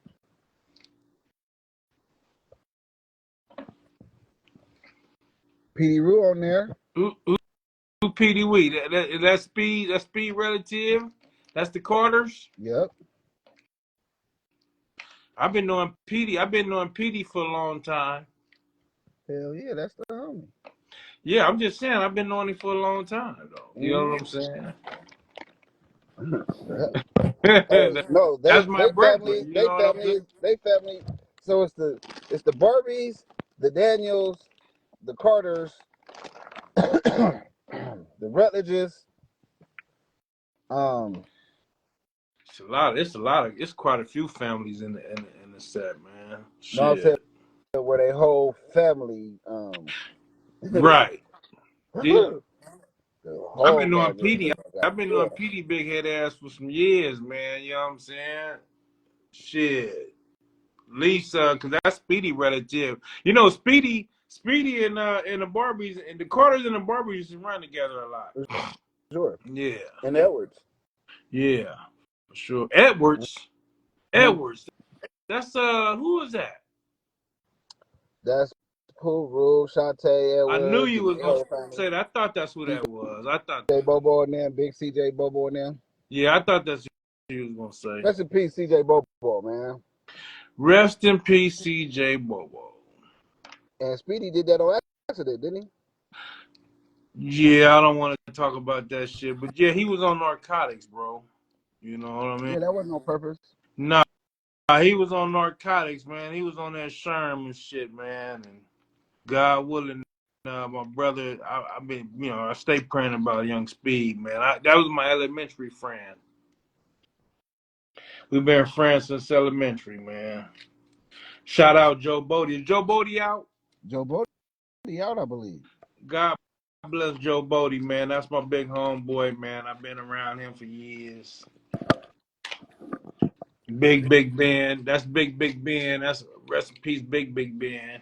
Shit, you know what I'm saying? Little prep out. Yeah, a little prep out. Thank you, God, man. Little prep should have never been in doing all he did. He did way too much time for the Didn't shit he he was catch doing. another case while he was in there, like catching package case? I don't know, but I know the case he was in there for, bro, was no good, man. I forget, I think I was around a little homeboy that had actually told on him too, man, about that, man. Ooh. Well, one of the little homeboys, bro, had told, okay, so he caught a third strike over a camcorder. That wasn't ill will, was it? Nah, it wasn't ill will, man. It was a little homeboy from the APTs, man. I don't want to say his name on here because I don't, but it was a little homie from the APTs, man. I believe had went to court on him and shit, and relations to one of the other big homies, man. It was just like a terrible situation, man. He got 3 strikes, man, and did over damn near 30 He said years. go to board this year though. Who? Who, PD? Who go to board this year? Nope. Oh, he's talking about. Okay, so he's talking about Joe Bodie. Oh, Bodie still in? Yeah, Bodie's still in, bro. Damn, that's fucked up. Yeah, man. You know what I'm saying? 93? Yeah, he talking about Bodie. Bodie still. Yeah, Bodie been in there since 1990. I want to say 93. No. That can't be. I was out with him in 94. Excuse me. Hold on. I was out with him in 95, bro. So I want to say he caught his case either in 95 or 96. When I first get released out of CYA in 95, I was hanging with Bodie. Yeah. And I was fresh out from doing a little 3 years. But yeah, Bodie was, 90, it was either 4 or 5. It was 5. I believe it was 5, I believe it was 5. Because I was fucking with Bodie in 90. I was fucking with Bodie in 95. Well, I got out December 95, homie, so I think it was probably like 96, to be honest. I got out 96. I got out December 1995. And Bodie used to pull up on me. Now, you know what's crazy? Like, we talk about alpha males, right? I used to be, I can't say, I ain't gonna blow the homeboy up on here on me, but one of the Gribble homies, and y'all know the Gribble niggas back in 1990s and up to 90, whatever, was Brazy. And I thought this nigga was an alpha male like a motherfucker, man. Then one day I seen Bodie, and Bodie pushed a line on him and was like, damn, okay, he's an alpha male with these people, but then with these people, he's not an alpha male. If you get with my drift. No, you there's a determination. There's a determination of alpha males, Yeah. You know what I'm saying? Because like with these other people, he wasn't an alpha male, homie. No. And it And that blew fucked my me up. mind at the time, to be honest. No, you Joe gotta. Bodie, hey, listen, Young Holly, Joe Bodie was one of the reasons why I started smoking Sherm. Oh. Cause I listen. Okay, so listen. Now this might sound crazy, but I know we on live. But I'm telling some real shit. I would, I would, I would actually investigate drug use, right? Yeah. So like even when I was in the penitentiary, I watched out. You remember? So I was in the penitentiary 97, 98, 99. Ecstasy was a thing, right? So I was listening to Ja Rule, and then when I got out, I was watching certain people on ecstasy to see if it was like crystal meth, crack, heroin, you know what I'm saying? That Yeah. type of shit. I did the same thing with Sherm. Joe Bodie was one of them people I watched on Sherm on me to see like his transformation. You know what I'm saying? Yeah, you high. And to see if I Who you are when you wanted ain't to high, tap who you in. are when you ain't. Right. And I seen how, okay, naturally he was a gangster, but on Sherm, he would become what's the word I'm looking for? A Uh player? he would get mad quick fast. Quick Oh temper. yeah. He would have a Yeah. short temper. He would have a short temper. And I was like, you know what I'm saying? I was like, man, that'll add to my gangsterism. You know what Yeah, I'm yeah, yeah, saying? You yeah, know what I'm yeah, saying? yeah. I already felt I was a bad nigga, man, right? Yeah, yeah. But I felt like if I smoked Sherm, uh, It'll make you even more bad. right, it would make me have a short temper. You know what I'm saying? To where I flash on. Nigga, I ended up flashing on my mama. I remember my mama told me to bring the groceries in. I said, man, bring the motherfucking groceries in, nigga. Shit. You know what I'm Yeah. saying? It's, you know what I'm saying? And I got it from Joe Bodie, oh man. He was like, and I seen him flash on one of the homeboys doing the same thing. You know what I'm saying? I was like, damn. And that's what made me say, okay, I'm gonna try that shit. But I only messed with it until it brought my gangsterism to the No, forefront on Brazy. me. After Hey, that, I let it go. Brazy Steve.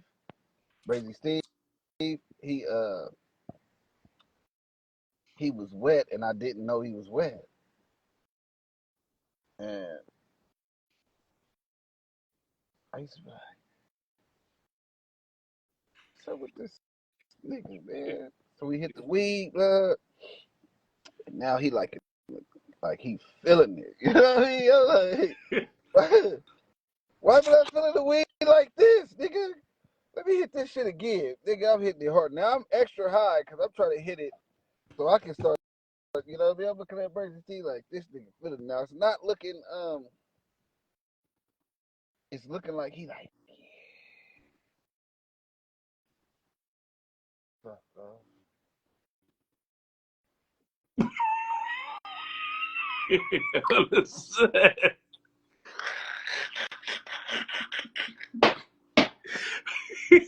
Listen to music that ain't playing. You know what I mean? Yeah.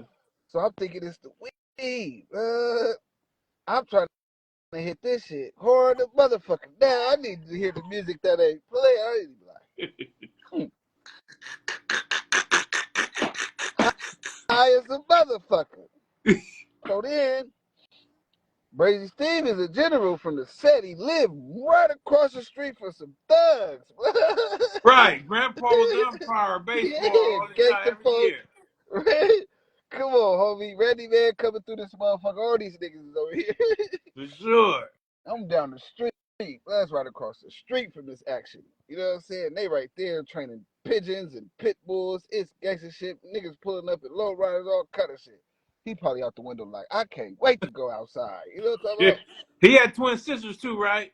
He had some sisters that were some twins and some other shit. Plus, they got relatives that's rips and all that, so he functioned on the other side of town too. So he got the best of both worlds, and that's how he ended up getting wet. Because if you go over there, the rips is getting more wet than the homies. You know what I'm Sure. saying? So no, it's wet, and we on a brook.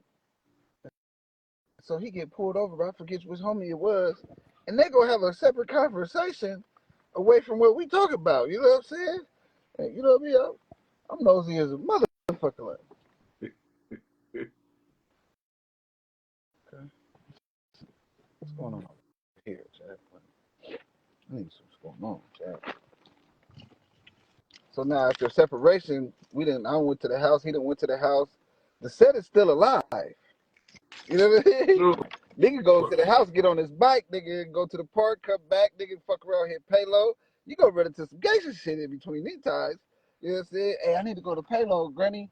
You know what I'm saying? Go get some apples and some oranges and things that you told me to do. Yeah, now hurry up and come back. Okay. All right. I'm riding my bike through the whole brook, stopping, hitting a joint or two. Payload is the last stop. The homies, the big homies is somewhere. Now they doing something that they ain't supposed to do. Because they telling me to get the fuck up out of here right now. Get the fuck up out of here. Get the fuck up out of here. Nigga, get up out of here. Get up out of here. Nigga, get up out of here. Get up out of here.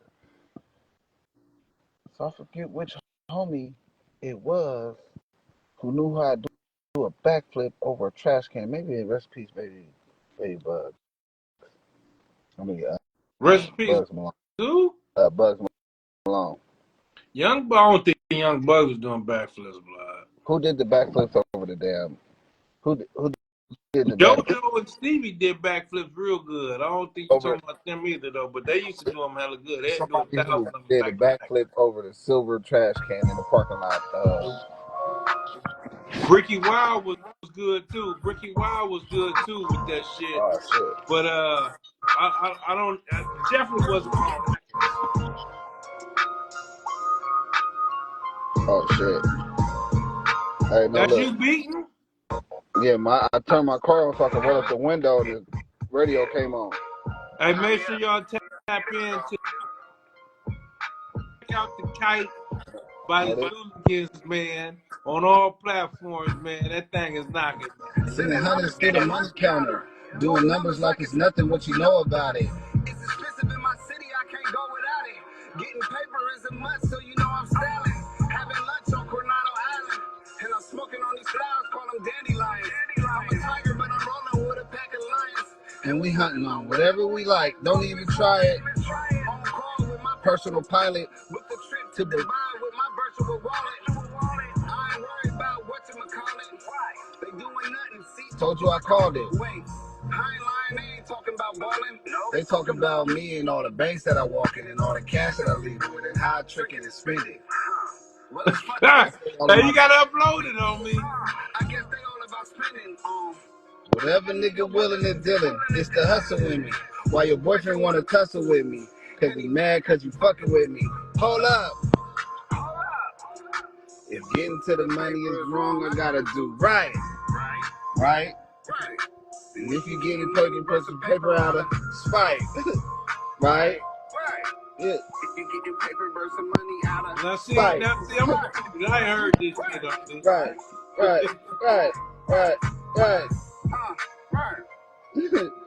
Hey, that's it. That shit I'm trying to tell you. grooving on me. Fuck you mean? No, that's that shit. Hey, look, so That beat knocking too. I don't know, man. Hey, so it'd be like, I'm trying to change the narrative because when I thought about it, right, I was like, I'm in La Jolla with the Skyline Hoyas. We the dogs hit the mall before we meet the lawyer. Gotta pay to keep them boys in office.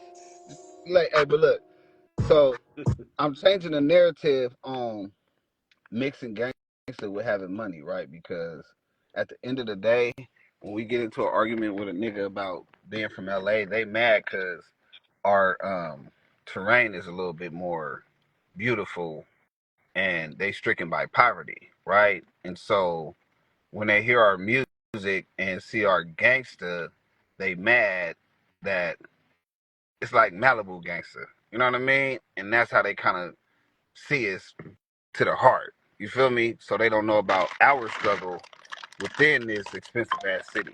You feel me? So the identity for who we are by the majority ain't gangster. That's why we always got to put our hands on somebody or go whip some shit when we in the pen or somewhere. You know, when niggas come out here pressing and then they getting ran up off the stage and all that shit just based off of the way a motherfucker respond to us saying something like, hey, what's up, blood? Where you from?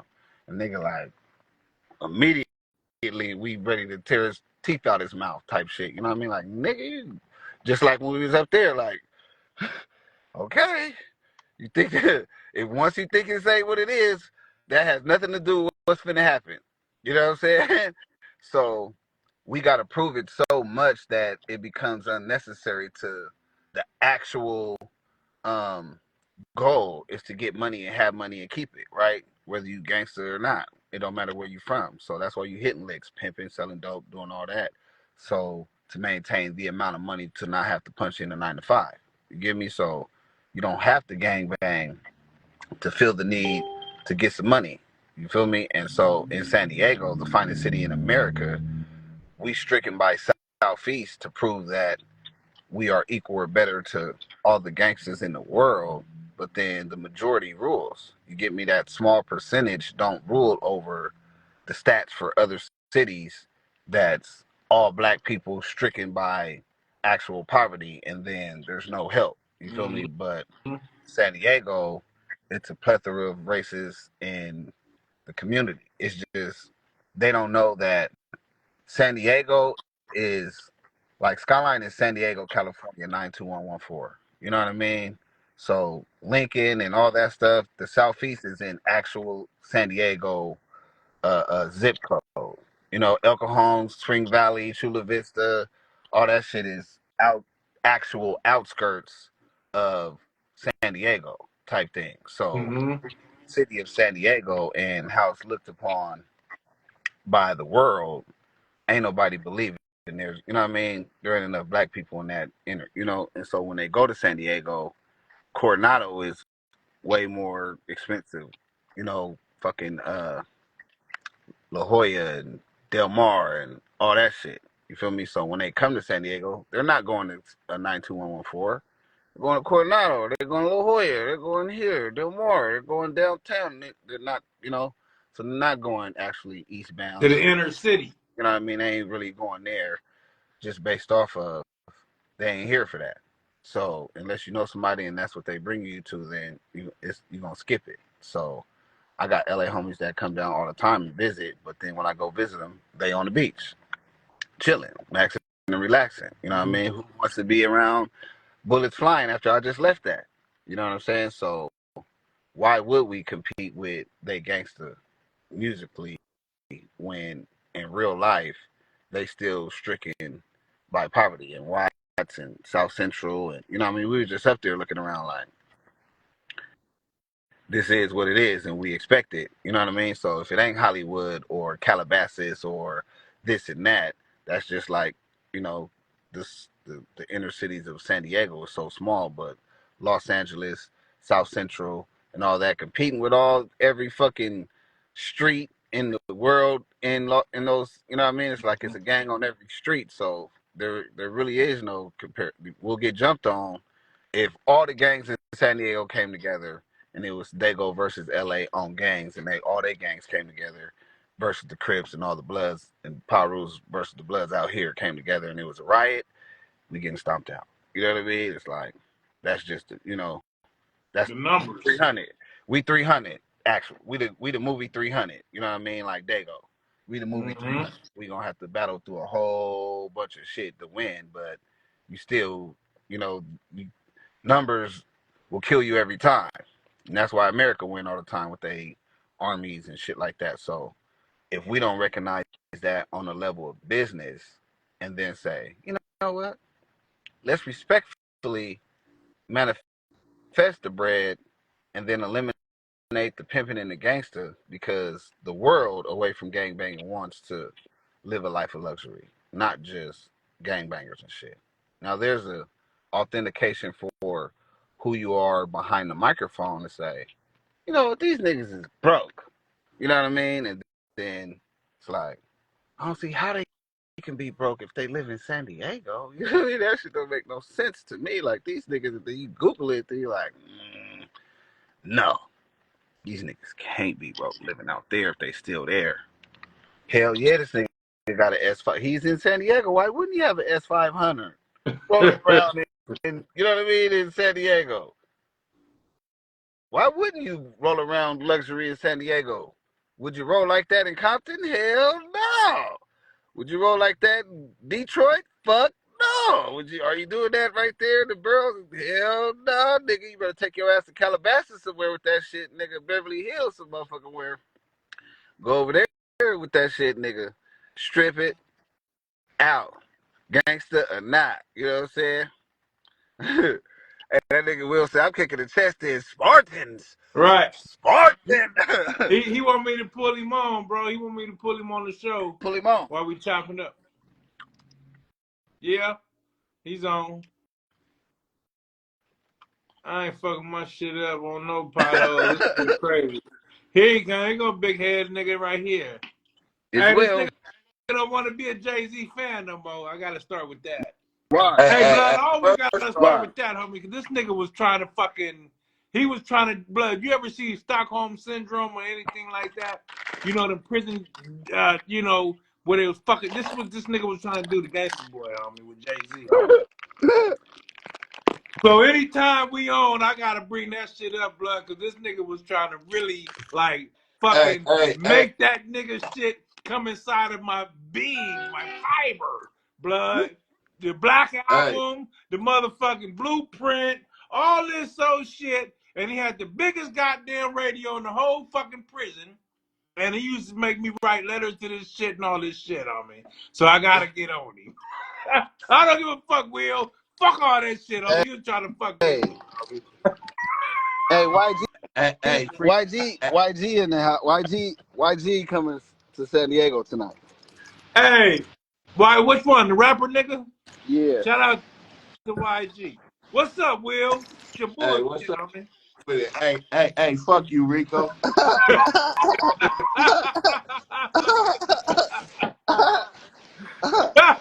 he said Will look like Jaheim Buff, and man, you didn't put that woman first. Hold on.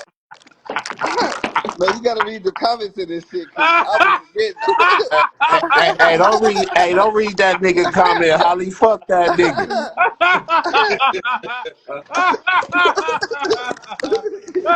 Fuck that nigga, Holly. Don't read nothing. You guys do look like Jaheim Blood without the hair.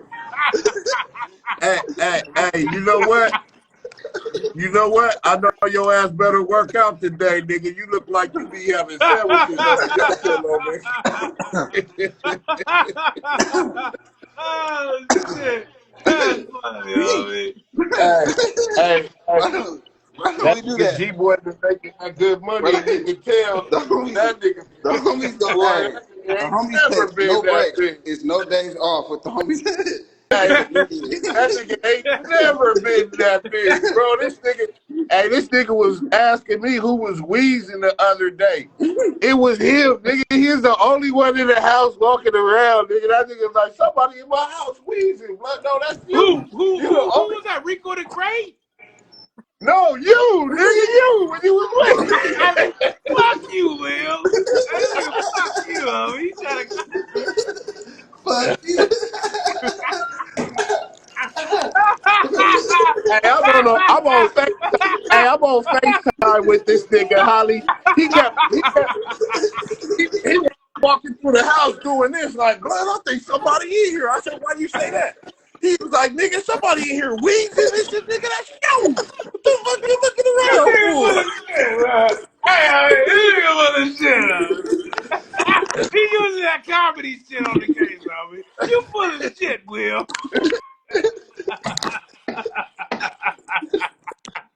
Hey, this nigga's about to drown. Everybody down there, y'all are about to drown, bro. Y'all saw that wording. You better get up. You better get up high, funny, bro. homie. Niggas about to drown out here. Hey, it's ugly. Hey, Will, so did you... Oh, shit. Are you going to the fight tonight, Will? Yes. No comment. Hey, hold on. Yeah. You say you pulling up, man. No comment. You can't let San Diego niggas know where you gonna be at. They might try to steal your joy for today. Nigga, you ain't got no Jordans, nigga. You coming to a motherfucking pro wing. He said his joy. Oh, his joy. He better be saying his joy, because he damn sure pulling up in pro wing like a motherfucker. Will. Excuse me, sir. Watch your Watch your fucking. Hey, let me see, Will. Let me see. Okay. Okay, yeah. Okay. Nigga, you All ain't gonna wear this right. tonight, nigga. Them was on the shelf, nigga. I gotta fuck with him. I'm talking about Jay. You can clown at me talking about wheezing my fat ass. Hey, nigga. Hey, this what I need you to do. Next time you pass a Bucky's, next time you pass, bro, I need you to get me. Look, bro. I just need $30 worth of lemon pepper Bucky's jerky, bro. It's a peak. Lemon pepper Berkey's jerkies. What That the? nigga crazy. Look at him. Bucky.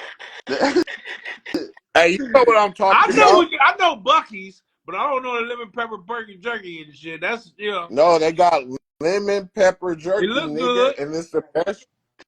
No, lemon pepper jerky. That's what I was saying. Hold it. That I don't know how the taste of lemon pepper tastes, but I tell you what, that jerky look good. No, I Hey, like beef jerky. Look, look, Holly, they got the best beef jerky in the world, Craig. You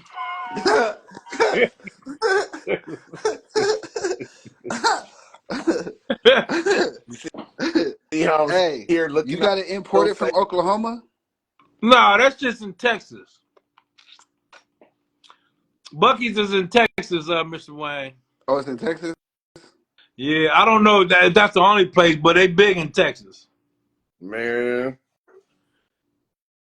I'm You not telling you so. get that in You Texas, know, man. Starting in Denton. It starts in Denton, and I Hey, don't know where else you he get it get on from. my But damn nerve. You said you're yeah, not that, I'm telling that not. me to turkey the look what? good, man. Hey, Will, Look how where do I you that haven't. nigga hey, where do smacking you on get it. That that nigga look, from? you look old as a motherfucker eating that beef jerky, homie. Your mouth, Hey, I look. Will. your mouth moving like an 80-year-old man on that shit, I man. look. You look like you barely got teeth. I look happy, and I'm savoring it. you look happy, homie.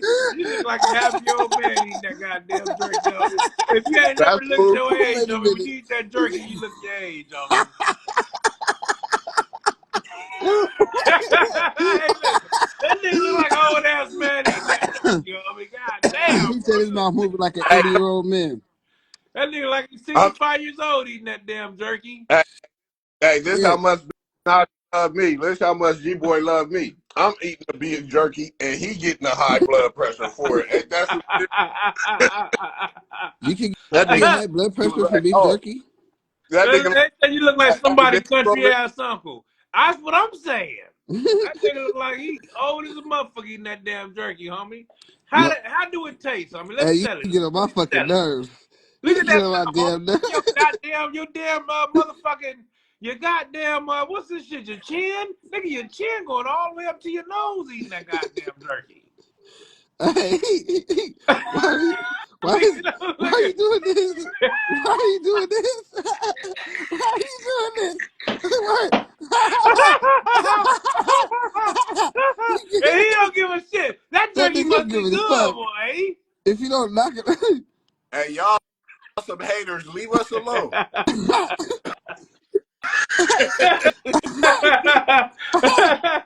hey, That nigga say lemon pepper. That's that Rick Ross flavor. That's his flavor, ain't it? Nah, that nigga didn't make lemons or pepper. Fuck that nigga. that That nigga say lemon pepper flavored beef jerky. Nigga, nah, I want I, to see what it do. no, look, Bucky's is in Texas, man. Bucky's is in Texas, man. When you go Najee. through and you tell them, they shout out the flavor to the whole fucking store so that everybody know what you ordering and shit. Oh, damn. Yeah. They put It's some weird shit, man. You know what I'm saying? It's they Do got they got a about chain of them, 25 or different you just got to gas go to a certain stations. spot? Most definitely. Hey, look, we should drive to Texas just to go get some jerky, Holly. Oh, damn. Yeah, oh damn. I like that. Oh damn, homie. Get the fuck out of here, Will. Hey, can you see this? Yeah, that's a bus. That's on. That's on the brook. I'm gonna give you a little preview. Oh yeah, it is on the brook. Oh, it's sunny over No, there? It looks sunny as hell on the brook right now. this the movie. This the Oh, Street Marine. okay. Oh, okay.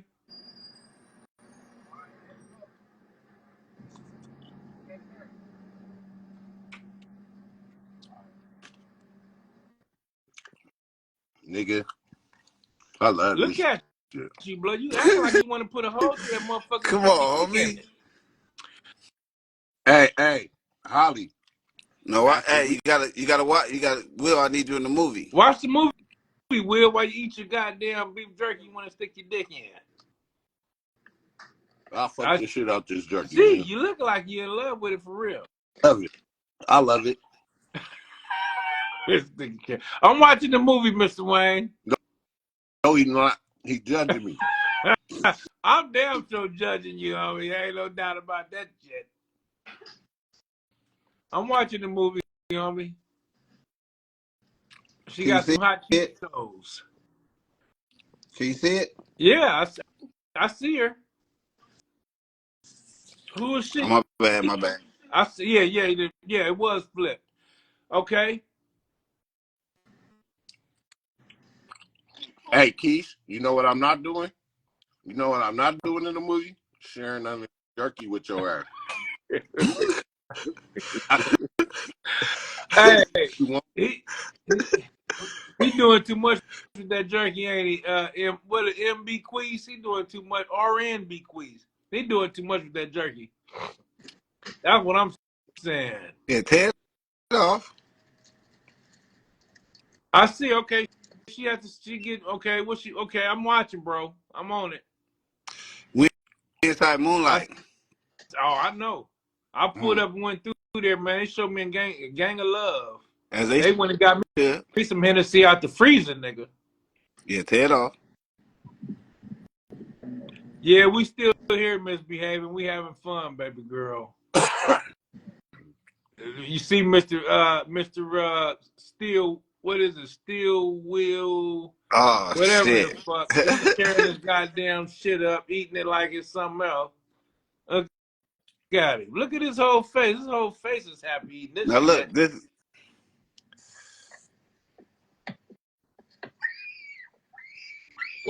What the hell?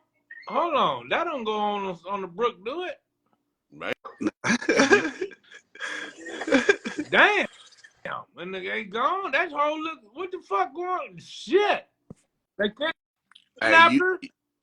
They kidnapped her.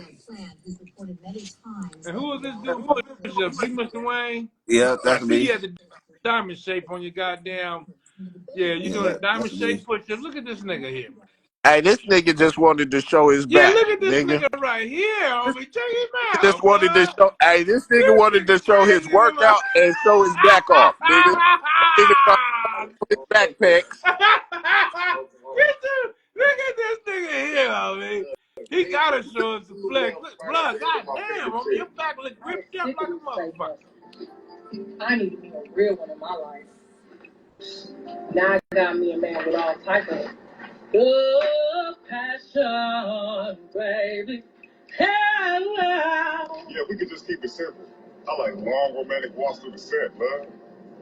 Hey, that's my nigga Boomer. That's a little bit too expensive for my taste, blood. We could just be something on the quality or something. What you my boo though? I'm like, babe. Shimbo, baby, Shimbo. Who you love? I know I needed me somebody active. So when I met him in the press beat, I knew he was just for me. Hey, that's my nigga Boomer in that video. Yeah. I on this OE cuz. Boomer I never thought from, where Boomer from, Emerald? thanks to Doug Mingle. They You play from like LA? intergang relations. Intergang relations. It's sister show. Every Look at day, this 100 thing. Look bloods at and crooks Mr. find their Wayne, though, compatible blood. He doing a soulmate using this bicycle. app. He You doing a need a partner who bicycle can stash your motherfucker shit blick up. or bust down on the jailhouse spread with you. Download this app and get you a lover who could do Thug both. Mingo? This app is totally free to download. So hurry up on the set. That's funny. Hey, yeah, that's Boomer shit. That nigga funny as fuck. You, So connected to the streets and in on all the hood news. Listen, I'm no Karen, I'm not the ops, and I don't report to 12. But listen to me when I say that I do not mess with snitches, rapists, pedophiles, or anyone that does. Oh, that's your girl there, bro. Hey, she's sexy in the motherfucker there, right there, man. 2667. We can't see the white girl, but boy, she look good. Now that's just a quick little preview. That's just a quick little preview. Blood, you still eating it? Blood, this nigga still eating that damn jerky, homie. He like the little kid that want to make sure that everybody else finish their shit before him and shit, blood. He been taking small bites on me for about an hour. God damn, nigga. You didn't get that from Texas. Nah, they sent that nigga that shit, blood, with it on dry ice. Yes, I did. He got the beef jerky on dry ice. That's the knockoff one. You did where? How did you get that from Texas? I just saw you yesterday. I was just in Texas before that. Ask Najee. Crazy. Najee, wasn't I just in Oklahoma and Texas last week? Hell no. You had a little baby send that shit to you on dry ice on me. So I wasn't in Texas last week. Hell no. Nah, he was in Oklahoma and New Mexico last week, homie. He didn't even fucking stop through Texas, homie. Look at this nigga here. Look at that face, bro. God damn, bro. You only chewing on your left side, I mean, so I'm guessing the other side of your mouth is all gone.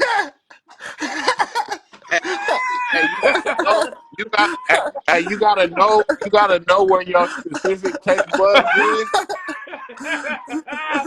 You gotta know where your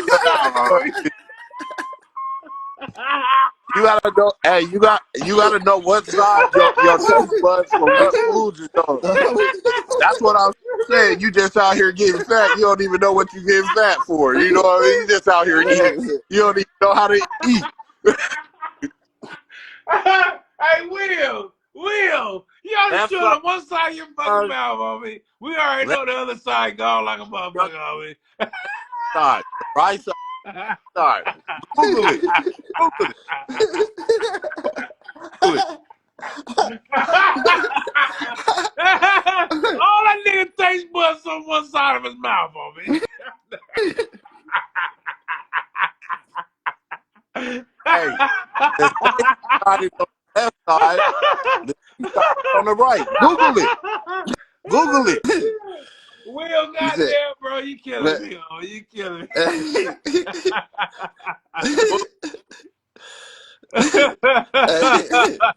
He's still, look at it. Look. Hey, boy, he that motherfucker ain't playing, homie. God damn, homie. I don't know why you laughing. I need you to send me $30 in lemon pepper jerky, bro. Hey, man, listen, man. I'll make that stop, homie, but you definitely making me interested. So you saying this place got a multiple flavor of jerky? Hella flavors, like, Google it. Oh, I'm gonna go. I mean, because you're doing too motherfucking much. I mean, you need to be a sales. Now, is it all just that kind of jerky, or is it more kinds? Is it soft? It's hella different flavors. It's tender as fuck, nigga. Well, why you only chewing on one side of your mouth? Is it so tender? That's the same side of your tongue. You know how to eat.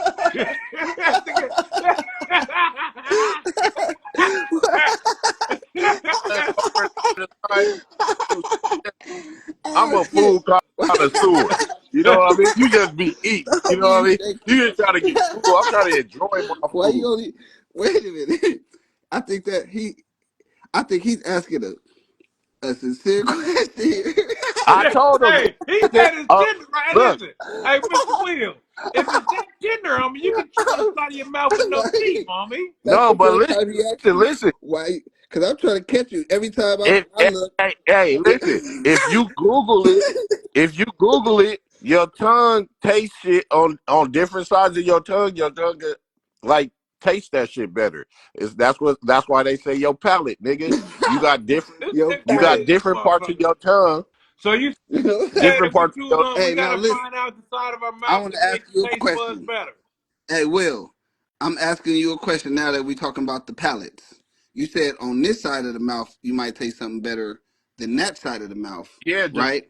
Depending it is, like candy and shit, always eat on the right side of my mouth. You don't put it in the middle. Google it. But you see the middle You of his don't mouth, taste it homie. in His the. You teeth is don't taste it. You small, don't homie. taste it when you swallow. He got small Yeah. teeth in the middle of his mouth, homie. He can't do nothing with that Hey, shit. No. hey, I'm not saying as far as he was hey, talking about hey, the tongue. The fuck tongue that. don't I'm taste not nothing gonna in the do it, middle of bro. your tongue. Right now, your teeth is fat, Najee. Even your teeth is overweight, bro. You know? When you gonna lose weight in your teeth, then you come fucking with me again. He told you to go lose. He said, when you go lose weight on your teeth, this nigga get on my damn nerves. This nigga crazy as hell. This nigga crazy as hell, homie. It's raining in San Diego. Yeah, they say we Yeah, about man. to get that weather here in a couple of days, blood. I'm sure hoping for it. I don't like it when it rains in San Diego. Only for when I wake up and it's wet. And then I was like, oh, it rained last night. Mm-hmm. Nigga could go on about his day. Just put a stop to some shit. Well, you know, we got the fight tonight, man. Oh, yeah. Yeah, man. They say we got the fight tonight. If you in the town, Mr. Will, I need you to pull up. I'm out of here. It's raining. Niggas can't drive. And I'm hungry. I ain't even smoked yet. Today already Cause that started off jerky is bad. only for flavor. It ain't. Yeah, bloody No. nigga, he eating it like the motherfucker is. He started off high or something. That nigga eating that Hey, motherfucker look. like it's a blunt. Look. They got his forehead wrinkling and shit. Y'all niggas gonna understand when you go down there. Nah, I'm you gonna make me go buy something and send that shit to the homie, man. Come on. Hey, send me like 45 of Cause you still eating it, homie. 45. Spend 45, you gonna get a pound and a half. When I give something to Holly, I promise you that nigga will call you that day like, hey bro, you know that shit you just in Will? Now you got. I gotta Google it so I can see all the flavors too. So I can say he liked the lemon pepper, but I want to try the lemon pepper, but I want to see what else they got because I want to try something too. Most definitely. If you try to, you're gonna be cool on everything else. Everything else gonna feel like a waste of your goddamn time. No, what kind of other flavors that they got so I can hear it. They got some smoked shit, some brisket shit, some ghost pepper. They got hella shit, bro. Bro, Will, are you gonna? You said you were gonna go to the fight tonight. Just show up anyway. Are you still gonna show up? I don't think so. Well, the homie, Mr. Wayne, is having something at Red Flamingo afterwards, man. In case you want to go through there and show up. I'm trying to play him some chess We after I They go got get the after I chessboard go get. up there. I know that we already talked about it. whenever you whenever Orion you Bequeath said you're not going. Yeah, he said he's not going, man. But he told me he was going. That's why I'm asking him and shit. He damn sure said he was gonna pop up and do his thing. Old Spank Booty back on the line. was handling with Boy, Spank. Global Tel Link, this you live have a ain't no prepaid joke here. call from an This is incarcerated Spank What's up, Booty. Razor? individual at What's the up, Joe? You gotta Hyatt put that up on in YouTube. Jacksonville, I California. am, bro. I'm This gonna call download it and and put it your on telephone YouTube. number will be monitored and recorded. You have a I'm gonna break prepaid it up call. too. You You will already not know be this is charged about for this shit. This is call. about To 20, accept, Yeah, as you should. thank you for using Global Tel Link. Hey, bro. Yeah. We still on live, homie. Since you didn't got off, homie, we still been on here. We didn't added the comedian, Mister Will F. You Pay Me. The nigga been eating motherfucking jerky since he jumped on. He's still eating jerky on one Hey, niggas, side of his hey, mouth. You know what hey, I'm Spank. saying? Hey, Spank, niggas is hate because I got the best jerky I, in the world over here. hold on. He didn't hear you because I was still talking my shit. Hold on, man. Hey, Spank, he talking to you now, homie. Hey, Spank, these niggas is hating because I'm over here with some jerky from this place called Bucky's that make the best jerky in the world. Nigga, fucking God protects me against all felonious statements made against my person. And he wanted me to have this beef jerky. Nigga, it ain't my fault. God didn't want you to have good beef jerky for breakfast. But you These still niggas is hungry, mad. Will? I am still hungry. I'm about to go get something to eat, though. You still hungry, nigga? You just ate a pound and a half of beef jerky. I'm conserving it. I only ate a half pound, God bro. damn. See, I wouldn't even have this problem if you just sent me another I P and a told you half. I'll send you another pin and a half of that shit, man. It's gonna be a day or two though. But All right, good looking. Just send me 2 pounds and I'll be straight, bro. If you just break a nigga off with 2.5 pounds, I'm gonna be cool. 3 pounds would be cool. You know what I mean? 3.5 pounds, this nigga's crazy as hell. that might be a little much, but I accept 3.5 pounds from my nigga, man. I'll do that. Little Spank. Little Spank, man. We still live. I mean, we still chopping and bopping, man. Yeah. Free Spank. Young Reese. Oh, Young Reese say what's up, Little Spank. tell him up there what's happening. Yeah, you heard him, Young Reese 619, man. He said what's happening. Again, Yeah, tell Little him up there Spank, what's happening, man. we was before you had got off the phone, you was saying something about how we was able to contact you, not just only with mail, but the other way, man. Go ahead and let them know, bro. Oh yeah, man. You can get at me through the GTL Getting Out app. All you gotta do is go to your app store on your phone or your Apple Play or whatever the fuck your icon is to go to your store and download the GTL Getting Out app.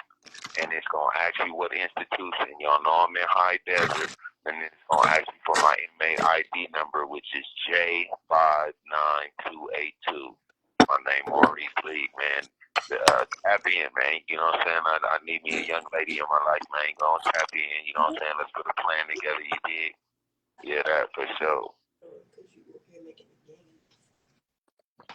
We need to do it. We need to do a dating show call for the love of Spank Booty where you just interview random You females. feel me? Three bitches come on there like a dating game and put their qualifications, and I pick which bitch I want, and then the bitch go, yeah, one of them things. Yeah. All right. It's gonna be a blind date, Spank. So you gotta make sure you listen for the sound of a bitch with no edges. Because if you pick her, it's going bad, bro. Don't pick the one with no edges. Hey, yeah, I hey, got a bitch can't even qualify to date me if the bitch ain't model bad with hella ass. So yeah, I ain't worried about them models because the bitch can't even qualify, man. hey, I wanted to holler at you too, Holly, because where was you at the other night when I got rushed on stage by a big girl that had no edges and like my fault? At the show on when was that? Wednesday, a fat girl with no edges and hella braids. I don't know how she accomplished this shit, but she had no edges, she had hella braids, and she rushed me while I was on stage. Now I sidestepped the bitch because I'm a Barry Sanders fan. I sidestepped her, but her footwork was impeccable. Nigga, the way she recovered and reattempted the tackle, nigga, I had to put meat and the mic between me and the wildebeest, bro. But you don't need. Hey, it's different out here now, Spank. When you get out here, you gonna have to know how to fight, nigga, because these girls is different. They aggressive now. They ain't got no edges and they don't got no shame and no morals, nigga. They'll knock you out and take your shit. Watch your back out here, bro. It ain't worth. Yeah, that's We'll get on my nerves.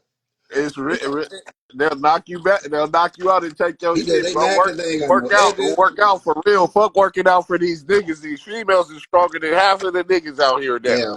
I don't know what happened, but it's different. Yeah. yeah, that. This dude good. For real. I be getting deboed.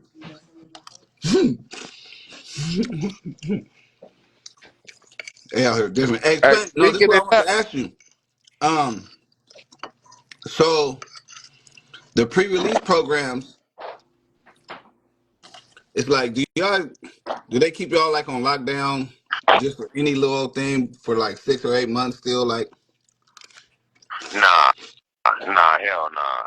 Now they got it, bro, where they ain't even putting the motherfucker in the hole that long unless you in there for some violence or something. Like you get caught with some dope, you get caught with a kisu or something, you gonna get out on that first committee. Nigga be in the hole for about 5 days and be right back to the yard. Cause now they claiming that excuse me. Now they claiming that solitary confinement. This call and your telephone number will be monitored and recorded. Solitary confinement is cruel and unusual punishment. Matter of fact, here go another gig. Y'all go search that LA Times article they did on the SpankBooty. I got an LA Times article when I was in the hole and shit doing my little shoot program. LA Times came back there doing a little piece on the inhumanity of solitary confinement and shit. So now they got little factors where if it ain't violence, you ain't gonna be back there more than 2 weeks, bro. Yeah, because they be committing suicide in that thing. Oh yeah, shit, you know, those who weak, shit, they do a whole lot of shit in that motherfucker. Yell, scream, you know, sleep all day, yeah, commit suicide, get on psych meds, they do a whole lot of shit. Hell yeah. That be the thing, bro. Let me like that be the thing in the streets. We don't necessarily teach the psychological strength that's necessary, homie, in order to withstand some of these aspects of warfare that these people put on us. Oppression is a form of warfare, bro. Isolation from your family members and the natural interaction with women is warfare, bro. Then being subjected to these small environments with another man, all them is psychological aspects that play on your ability to withstand all these phenomena coming at you simultaneously and still stand up and endure it. A lot of people ain't able to do that. So that's why you got the drug abuse, the psych men, the suicide, because those are indicators of how this phenomenon in one way or another done broke that person's will. All these niggas going to SNY now, making excuses why they on 50-50 yards and non-designated yards and all that old type of shit. You know, all these are symbols of the game, of the factors of this warfare getting to them in one way or another. Some of it is chemical, niggas overdosing on fentanyl, et cetera, et cetera. Some of it is psychological, some of it is physical too. Niggas nowadays scared to take one-on-one fades and shit. Niggas rolling up, PCing up because they don't want to get down with a nigga. Shit we was doing on the playground, let alone juvenile hall. You know what I'm saying? For real. You know, just a head. It's only a head up. So, yeah, all these is factors that this shit was built for anyway. You know, this call and your telephone number will be monitored and recorded. This shit wasn't built for us to come out the other side stronger. No. This shit was built for us to come out the other side as Toms, bro, willing to do whatever the system tells us to do. Because we fear so much going back to that. Unfortunately, as warped as it sounds, some niggas wasn't capable of being broken by these aspects of slavery, and we done reoffended because, nigga, we still willing to roll them dice and take a chance. Some niggas will knock you for it. I ain't mad at a nigga winning or to win. You know what I'm saying? Sometimes nigga fall on nigga being a repeat offender. But goddamn it, I'm gonna do a standing up nigga and represent DAGO in a way where ain't no nigga gonna be able to say our city look funny on my shoulders. You feel me? Period. Sure. Hell yeah, I feel that.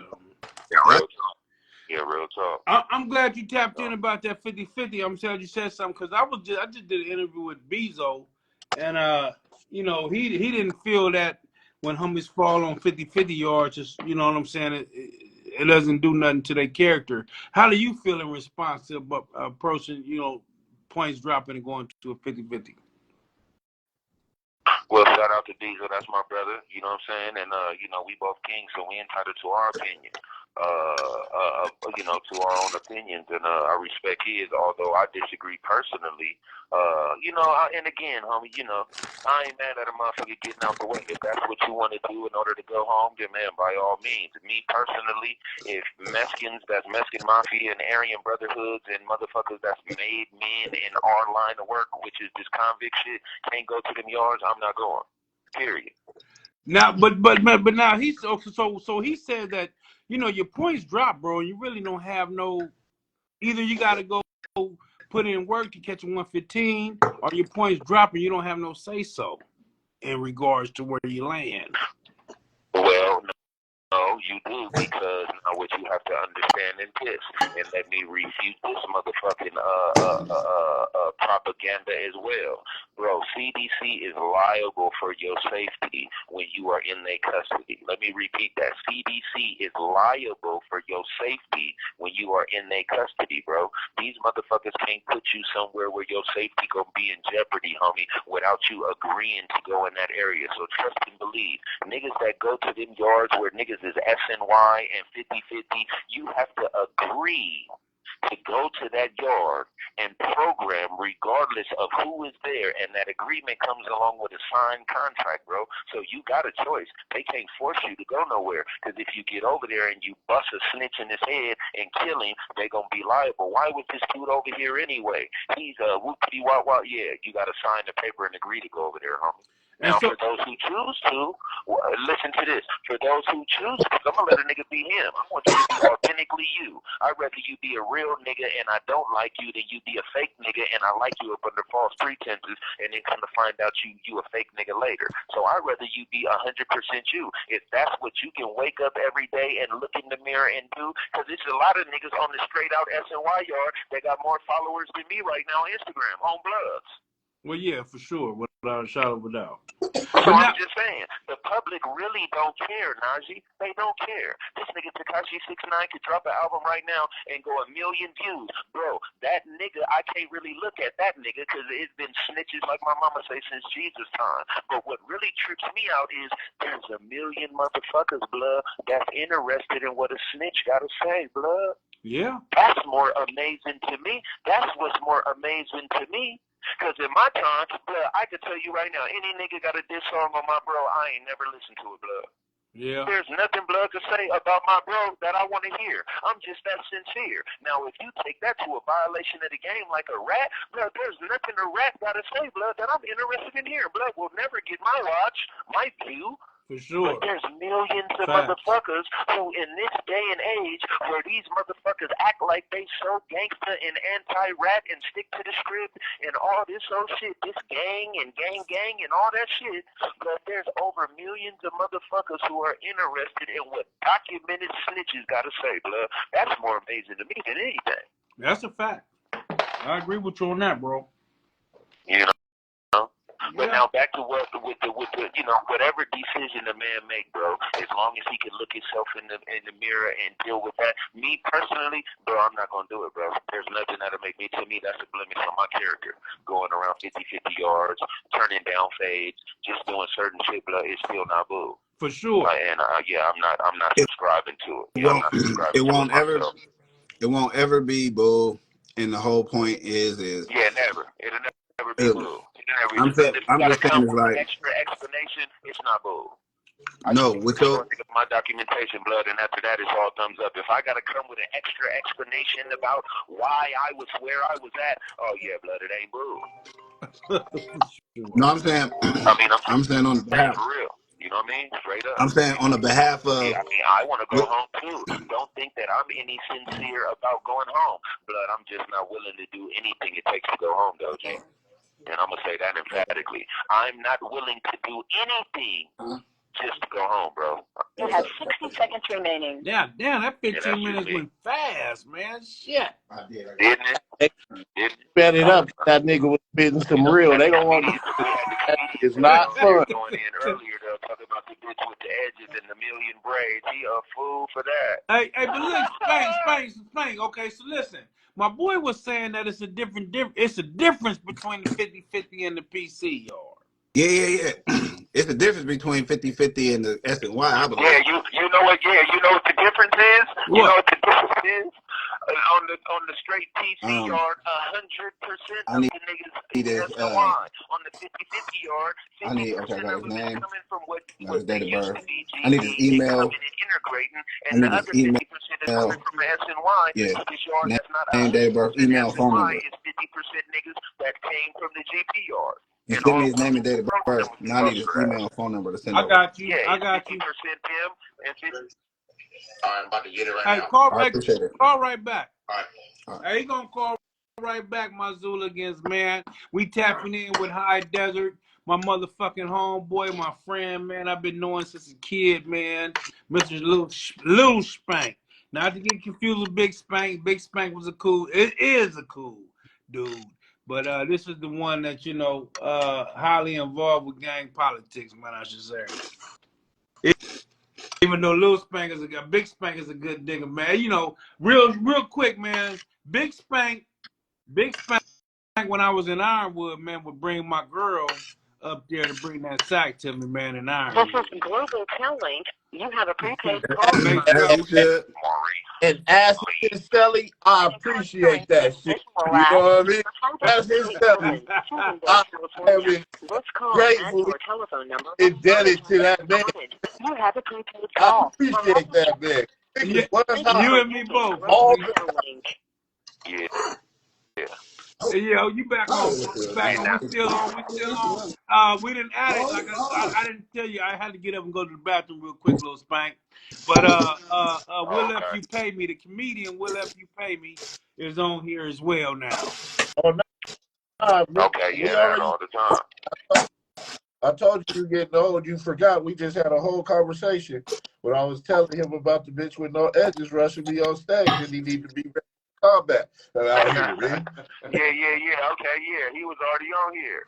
I thought you was talking about a whole nother. No. He was already on here, but he's on here with Young Holly, bro. I didn't know. I jumped up. I had to go take a piss, bro. But we on here, bro. We on here, man. We talking about it, man. Mr. Lil Spank. We on here gigging, man. Like I told you, man. Today is your day, man. So we having a good time, man. Oh yeah, I appreciate it, man. I really appreciate it, man. You know what I'm saying? I appreciate really you for staying solid, man. You know what I'm saying? Through all your ups and downs and whatnot, man, and lacing us with some, your perspective on things. Oh yeah, absolutely. But like I was saying, we gotta be, because if you think about it, like I was saying, with the amount of people who show interest well, let me say this. Let me go back to this.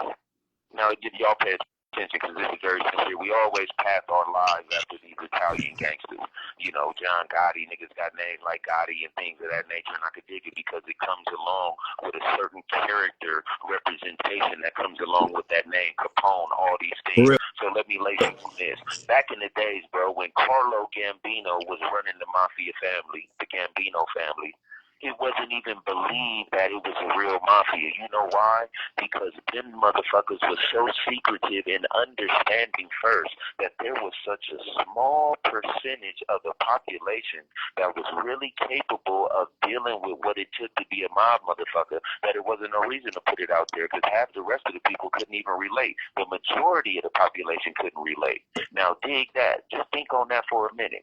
Think in them old man times. You never really seen them. They wasn't flamboyant. It wasn't something. It was something that was whispered, homie, because it was so secretive and kept to a chosen few. It wasn't for everybody.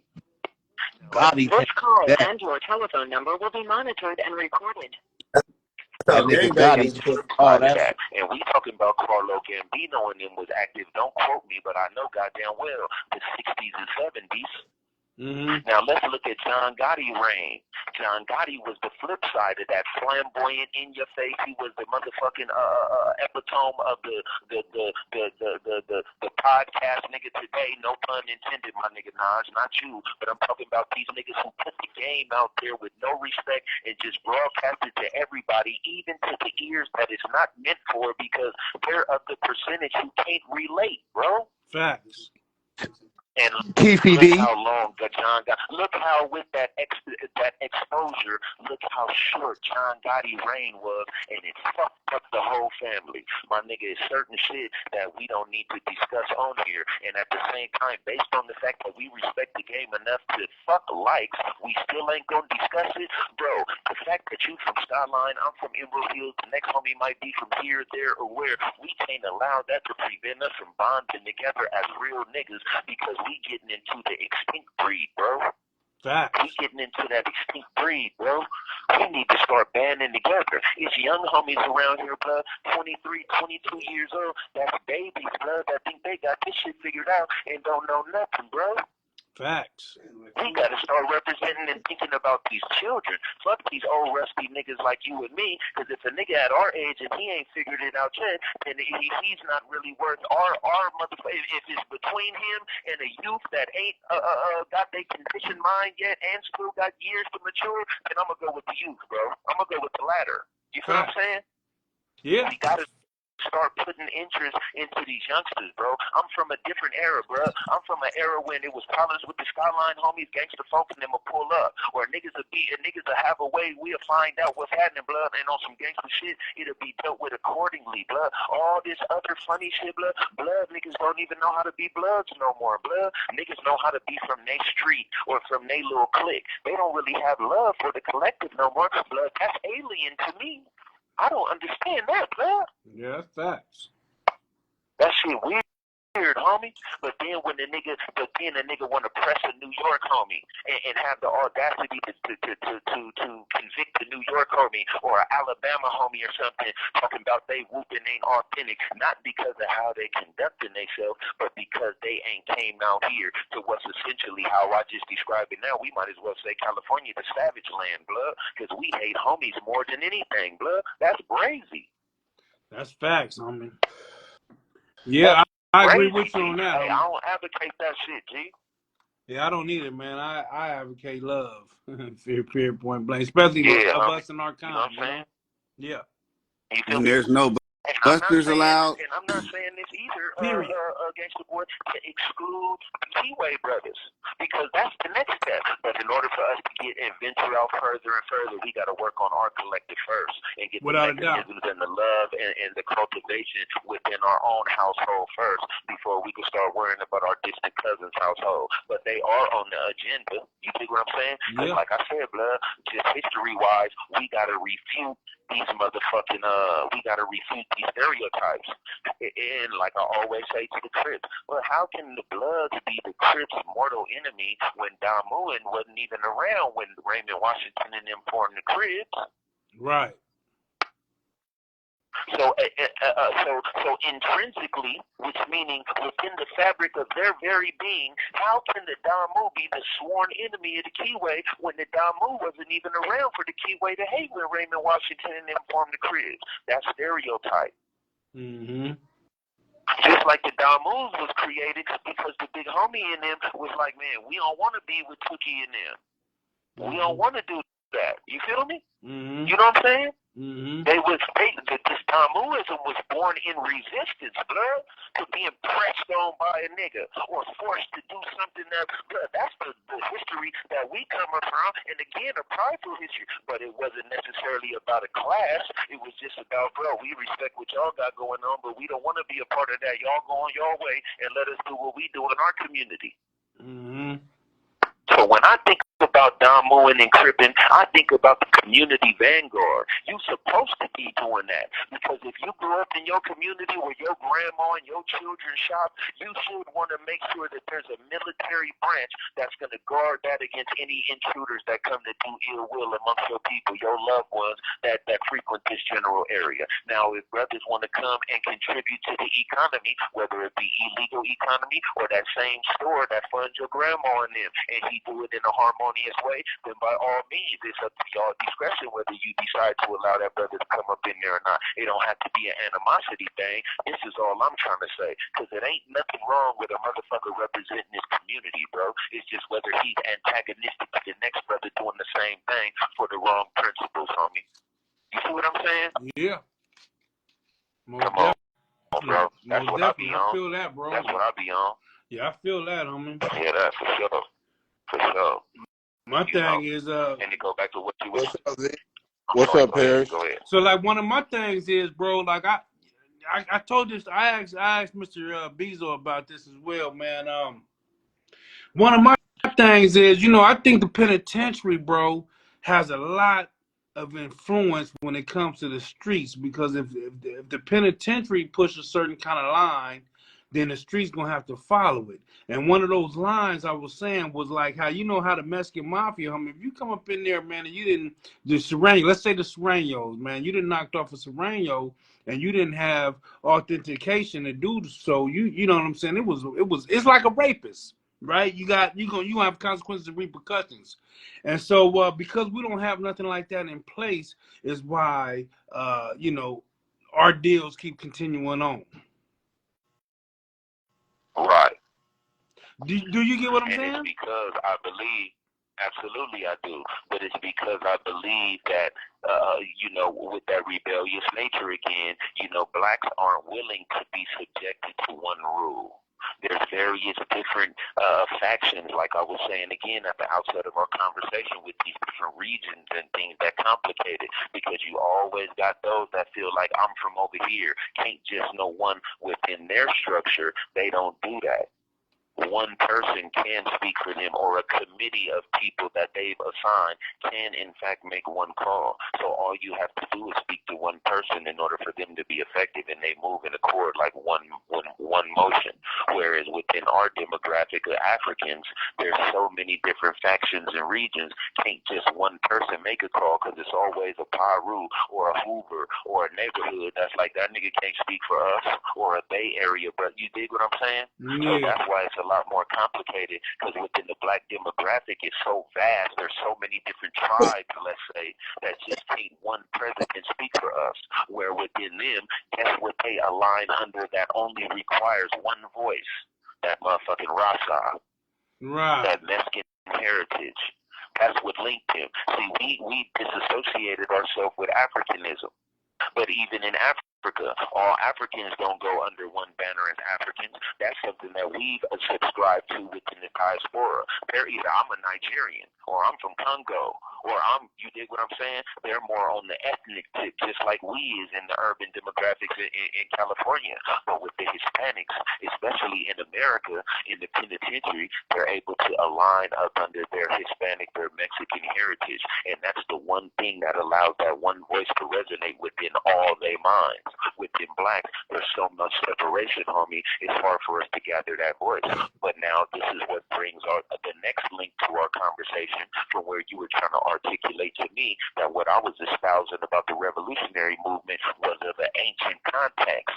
No, this is the teaching and the foundation from the elders that are striving to link all these different tribes and factions within our demographic up under that one banner. And guess what it is? It's not all ancient cement in Africa up under Mansa Musa and Patrice Lumumba. It's the new African revolutionary banner, because we not them old ancient Africans no more. No, we new Africans. Now we the Bloods, the Crips, the Bay Areas, the et cetera, that are representing the diaspora of what the new black man outside of Africa that have been kidnapped all these years, but still know the root where he come from. Just like that Mexican know that Rasa, he still know that root is Africa. He's that new African. That's why when you ask me about what I represent, I said I'm a new African revolutionary nationalist. You dig what I'm saying? Mm-hmm. Mm-hmm. Yeah. So, this is why the teaching is so important, because we got to start finding the commonality, like I said, and not the differences. That's the way that we going to be able to move as a solid machine. And guess what? How can an individual be upset with an African that come from the DAMU tribe originally, but elevate to a framework now, which is just as concerned about your safety as a warrior, but as I am about the advancement of your grandma and your mama in the community? Not to knock the homies, but bloodism in its form represented today don't even really look out for the homies like it's supposed to. You think it's considering a nigga mama and grandma and the children's well-being and sustenance on a higher level as well? So how can an individual who now see his homie elevate to a level where now he's not considering just the demographic of the community?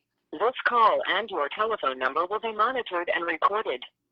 Which is the military branch, the gangs, the homies, the set, but the entire community, which is now inclusive in considering the welfare of the grandbaby, the grandmas, and the children as well. Now it then went to that revolutionary mind frame, that stand up in that black man mind frame, but not severing my ties with the revolutionary branch or the military branch, because that's where I come from, and I understand that that's just as instrumental as the elevated part. But they're all mechanisms of the machine. That's what we got to strive to. Mm-hmm. I agree. When a European man come home and tells his mom and dad he joined the Marines or the Army, oh, they call all the family members and celebrate. You have 60 seconds remaining. And we ain't just prideful enough to outright tell our moms and dads we done joined the Pyrus or the Emerald Hills Blood, because we know that representation doesn't have a positive connotation. That's a sham connotation. We need to change that demographic, bro. I agree. We the motherfuckers, this should be young Pyrus on Skyline and Meadowbrook with red light in their right pocket and around their nail, fly ass flame capsule with the crosswalk shit to the children from Skyline and Meadowbrook say, because that's their responsibility, bro. Yeah. That's your community, blood. On everything. On the police to patrol and make sure shit is right, blood. When Miss Johnson, who's been living up here 80 years, house get broken into, blood. It ain't on the motherfucking SPPD to come and harass people. Miss Johnson should know a number to call of the community representatives that's gonna not only get her belongings back, but lace the young homie, blood. Why is you up in the set, robbing the set, blood? That don't work like that. You dig what I'm saying? Man, do I? Yes. Again, man, that's a little spank booty, man. Live, you know what I'm saying? Coming from the penitentiary, man, up there in where you at, the high desert, Susanville, man. We chopping and bopping, man, on some real life gangster. And when I say gangster, man, I mean political, presidential aspects of the way we living now and the way that we should try to accommodate and live in the future, man. You know what I mean? He calling right back, man. We gonna tap right back in, because today, like I say, today is his day. You have a prepaid call from Right, he's speaking at real. That's what he exactly. Hey, shout out to Top. What is that? Top of Stock. This call Top and of your Stock. telephone number will be monitored and recorded. We talking that real today, you will not be charged for this call. We talking that real today, homie. You know what I'm saying? And this he's speaking now. on the same way I feel. This is how Najee Gangsta Boy Barbie feel, bro. You know what I'm saying? It's bigger than what we think it is. Go ahead, Lil Spank. Go ahead, bro. You still tapped in, man. Talk to them, man. They online. They listening. Oh, yeah, all the time. Shout out Lil D Fresh. Shout out Top. What is that? Toppers Talk. Man, hey, man, stay digged in, cause my boy letting us know the real. This is how I feel. How he feel is how I feel, homie. You know what I'm saying? We need to bring more love. We need to bring more respect and values to this little thing of ours, man. Go ahead, Lil Spank. Yeah, all the time. And, so it's just like I said, but you always gonna have your antagonist, homie. And by that I mean in today's lingo, your haters or individuals who are just willing to sabotage your aims, homie. You always gonna have your backbiters and detractors, because one thing I learned, and this is about this book I read by Patrice Lumumba, that in order to discredit the movement, you gotta discredit the man. So if you could discredit the person who's articulating a certain thing, regardless of how good it may be for the collective, you will discredit everything he stands for.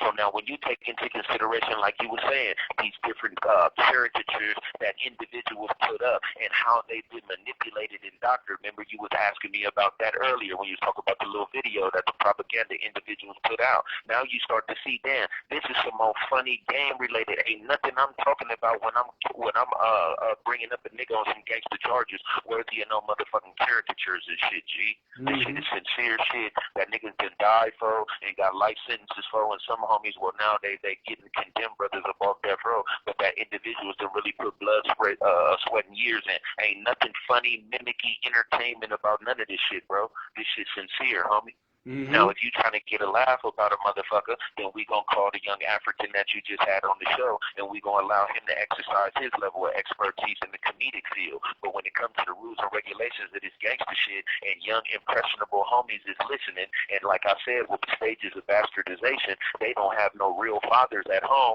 You motherfucking right. It's our responsibility to make sure that we standing on the shit that we saying, and that it's some real shit. Because if it's not, then we subjecting ourselves to be held accountable by the the elders and the individuals who really take this shit personally. So that's why when a lot of these individuals get up and they try to sugarcoat violations of rules by claiming it is entertainment and all this whole type of shit, or putting a price tag on this type of shit, homie, it ain't no price tag for a homie that got a life sentence. It ain't no price tag for a homie that we done lost in these warfares and different things that go on in our communities that continue to invigorate the fervor for which we stand for what we stand for, homie. It ain't no price tag that we would, not no real niggas like us, don't sacrifice for that, homie. So how dare an individual take this shit for granted and mimic it or belittle it in a character type way? Nah, that seems conducive with an individual with a political agenda. And like I said from the beginning, he's looking to discredit the man, because if you can discredit the man, it don't say honorably and up under righteous pretense. It say simply to discredit the man or attempt to, and everything a nigga stand for gonna be discredited. So now we have to take into consideration a lot more of these slanderous propaganda things that we see and the goal behind them sincerely when we start to analyze. Because motherfuckers can listen to what I'm talking about and separate the chicken shit from the chicken salad, bro. And you could go to videos that's on YouTube that the LILSPANKBOOTY done put out 20 years ago, and I'm still chopping the same shit. So this ain't no motherfucking wave that I've been riding, and nigga know me from the streets of Juvenile Hall, Little Skyline, O'Farrell Park, niggas bumping to me at Fam Bam. It's like, what's up, young homie, what's bracking? And it's all boo. Oh, big little Spank, blood, you the big homie. Yeah, little homie, you know, this is what it is, blood. I don't switch up, blood. I'm a real nigga. But this is what you asked me about earlier, too, Gangsta Boy. What it's going to take for us to mend those bridges. It's going to take real niggas that's able to be accountable, blood, and to hold their constituents, their immediate circle, accountable when they violate the rules and regulations. It can't be no homies, G. A motherfucker gotta be just as adamant about shit when it's dealing with your ex-boom code as you would when it's dealing with a nigga who's not as close to you, bro, because it's simply right and wrong. You can't administer that type of accountability across the board and then start a room to get the homies and looking at a nigga for his character and not necessarily his geographical location, that we ain't gonna never get up out of this genocidal mind frame, but that got us spiraling and white folks capitalizing about this shit, huh? Facts, bro. Do you think we? I mean, because my thing is, Go ahead. No, go ahead, my brother. No, I was just saying, man. I wonder if there's ever a way for us to do that. I was just wondering if there's ever a way to do that, man. Because, like I said, man, I feel like a lot of the push can come from the penitentiary. If people knew if they was gonna get so let me say this. You know how the Serranos, bro, if you go to prison, homie, for killing another Serrano, your ass is a lever. You know what I'm saying? And so off top, you know what I'm saying, immediately they kind of cut off that part of their little game. Because when I first started going to jail, they was, you know, Lomita Village and Encanto, PH, they was funking like hell. You know what I'm saying? But then, you know, once the line started being pressed on them from the penitentiary, where they knew that it was going to be consequences and repercussions once they hit that line, homie, and the green light was going to be not only to them, but to their entire neighborhood, homie. That shit came to a cease quick fast. This call and your telephone number will be monitored and recorded. And I just wish that the same thing could be pressed on our kind. You know what I'm saying? Because now, if you have a line like that where you know, okay, if I get caught, I'm going here, and when I get here, it's going to be on and cracking because it's going to be a different line pressed. You know what I'm saying? For my mischievous behavior against my own. You know what I'm saying? So I just wonder if it ever, you know what I'm saying? Because if it ain't going to never be a line pressed, then of course there ain't going to never be no stop to it. You know what I'm saying? Because, like, you know, they know they're going to get to where they're going, and it's all good. Absolutely. Now let me go ahead and articulate this too, because we gonna make it make sense. We can't just look at it from one side of the Rubik's Cube. There's multiple colors on this motherfucker, so we gonna flip them and fold them. It's also a financial dynamic to that too, because once a motherfucker makes sure that he put that work in, he gonna also be financially taken care of. So their financial machine is also intact, and it considers their soldiers when they make them sacrifices. He gon' damn near, depending on his rank. I ain't never met a motherfucker of rank within their structure that didn't have a bitch and she was running. If we didn't have no motherfucking visitors in there, she was gonna be in there, rain, sleet, or snow, whether we was in Pelican Bay or Centinela. So all these are dynamics which add morale to your soldiers willing to do these things because they know on the back end they're not going to be left hanging. Unfortunately, within our community, the former is true. They left hanging. Excuse me, the latter is true. They left hanging. They're not taken care of financially. So they're a lot less willing to do with these other organizations who have all their machinery intact, the financial aspect, the moral support with the female, the transportation if it's needed to make these visits, and 9 times out of 10, the chalupi gonna come with it. Yeah, but I mean, my thing is cutting off the bullshit. Because, bro, we got to find a way to cut off. Because, like, we just got to, bro, I loved being Dago and Yinta, but I hated being separated on the streets, if that makes sense. Right, absolutely. And I hate that the fact that we got to go to jail to find it. Huh? Go ahead, Spring. I'm sorry. Exactly. I just hate, like I said, I hate the fact that we got to go to jail to see the camaraderie. Like I was talking to Bizo, bro. In jail, homie, we come together and we like one neighborhood. To where I felt like the Emerald Hills, the Lincoln Park, everything in Dago as far as and under different circumstances, even the Crips car fall up under it because depending on where you at, it becomes a 619 thing. And I just hate once we go back to the streets, it's back separation, homie. That kills me. That really made me feel like the fakest dude in the world, homie. So when I hit Ironwood, it was Dago, right? First off, it was Dago Bloods, right? But then we used to have a bleacher that we hang at Building 5. And then I noticed that the Dago Crips would hang nearby. And I'd be like, man, why is these, excuse my language, why are these rips, hanging by us? And then an older homie would say, well, they're short. And when they're short, they roll up under us, right? So then, okay, that makes sense, right? But then when we get back to the streets, it's back to the same old separation, you know what I'm saying? And we just, and that shit blew my mind. I hated it, bro. Because like I said before, it made me feel fake. You're like, oh, nigga, you rolling one way in a joint, but then when you hit the streets, you know what I'm saying, you fall right back into what your homies is doing, and you know what I'm saying, and it's just, that's why when I hit Donovan, I couldn't do it. I separated the car, bro. Exactly. And Beeve was there from Emerald. Beeve was there from Emerald. There was a couple other homies from Emerald. I separated the cars, homie, because I can't do that shit. Either we gonna do this or we're not. You know what I'm saying? If we're going to do the Dago thing, we got to push the same line on the streets. And if we're not going to push the same line on the streets, then we can't do it up in here. So I say all that to say, man, that's the thing. How can we, that gap got to be bridged, bro. That gap has to be bridged, in order for us to actually make some type of real contributions to our cause and our loved ones, man. Exactly. And the fact that we can do it in prison shows us that it's possible on the streets.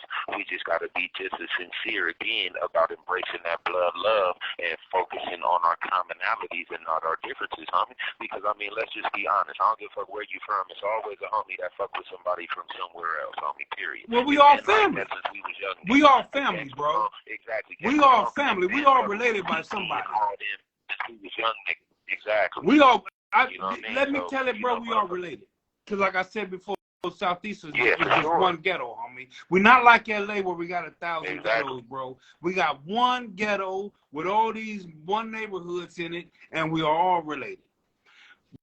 One shape, form, or fashion. You know what I'm saying? Somebody's related to somebody. Somebody's cool with somebody. Stepmoms, godmoms, whatever, homie. We all related, homie. Exactly. Go to church with your granny, something, homie. You know what I'm saying? And then you don't find out to a funeral.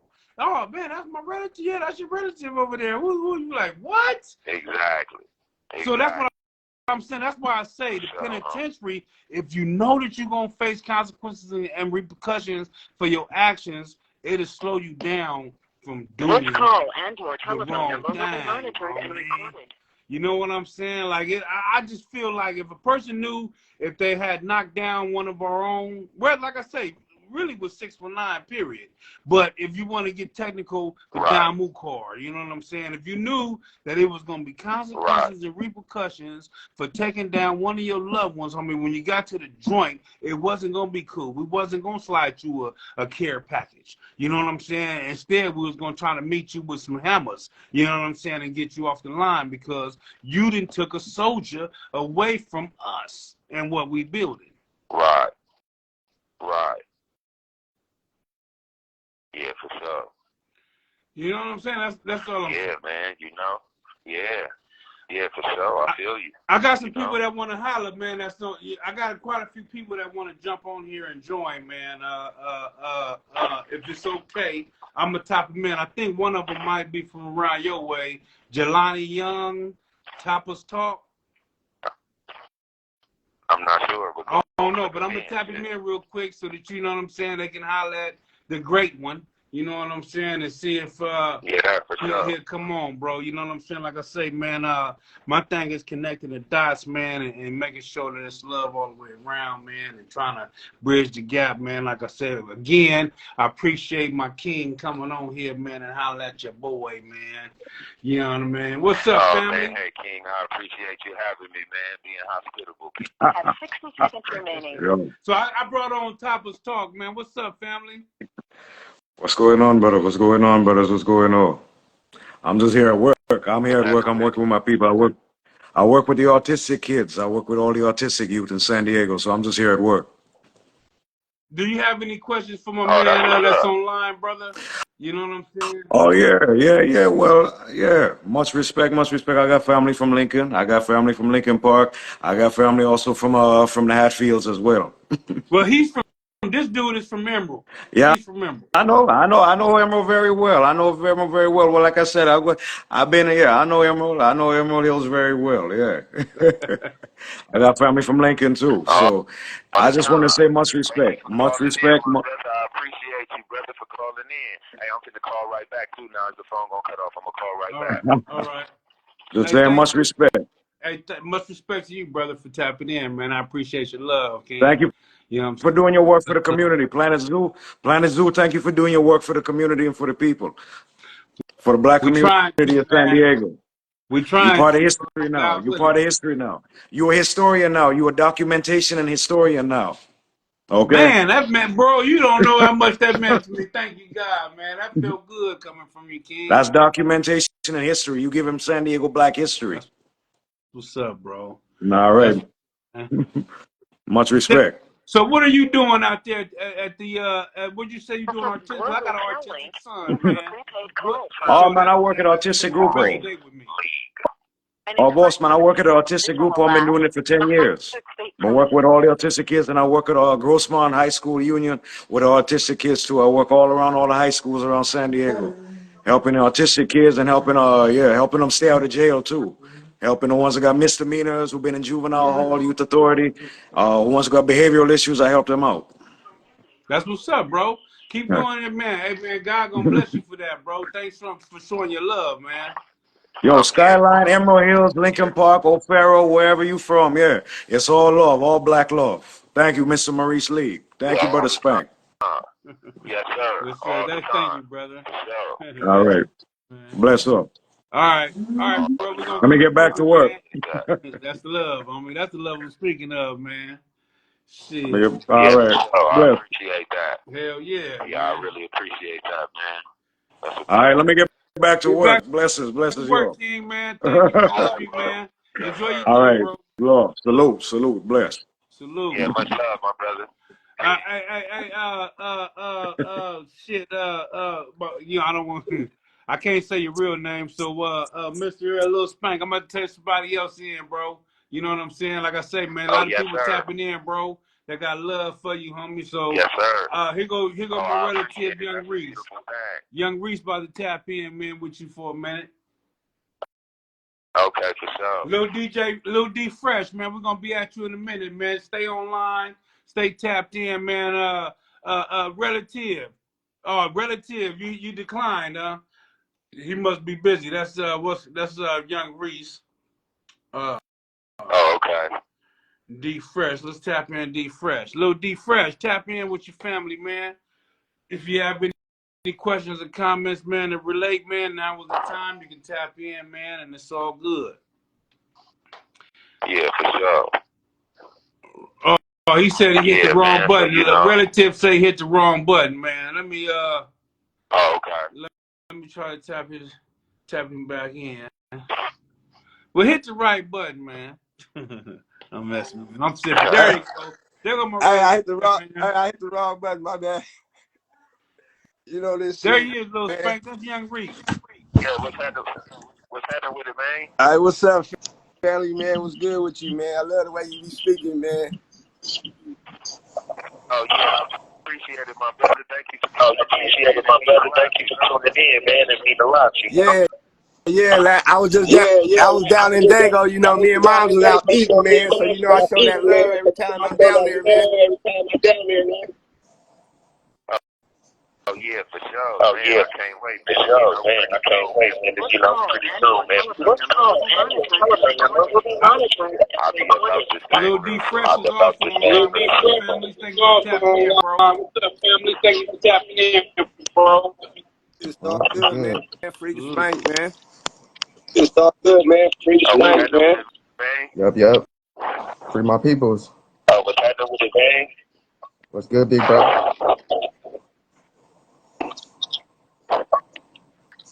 Echo on the phone. I can't really hear it. Yeah. Yo. Hey, Reese. Reese. Echo on the phone. I can't really hear it. Huh? It's echo on the phone, so you gotta go. You gotta go, man. Thank you for tapping in, man. All right. It's echo on the phone, so you gotta go. You gotta go, man. Thank you for tapping in, Big Rally. My love, bro. Thank you for All right, I love you, man. My love, bro. Thank you for tapping in, man. Listen, man. I love you, man.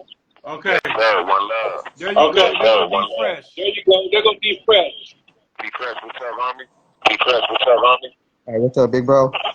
Man, I just want to say, appreciate all the, all the knowledge you sharing. You know what I'm saying? All the music you done put out. I'm a big fan. You know, homage the throne. Most definitely, yes. Most definitely, yes, sir. I appreciate you all the time. I appreciate you listening, homie. You know. Yeah, bro. Yo, free my nines, man. They said my speakerphone is too loud. So let me turn down the speakerphone. It wasn't too loud. But let me turn it down. See if I can. Yeah, yeah.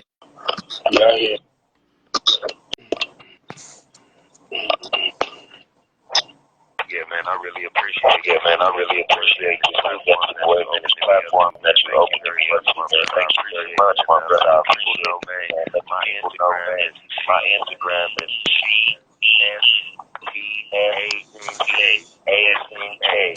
That's K. That's G. Spank E.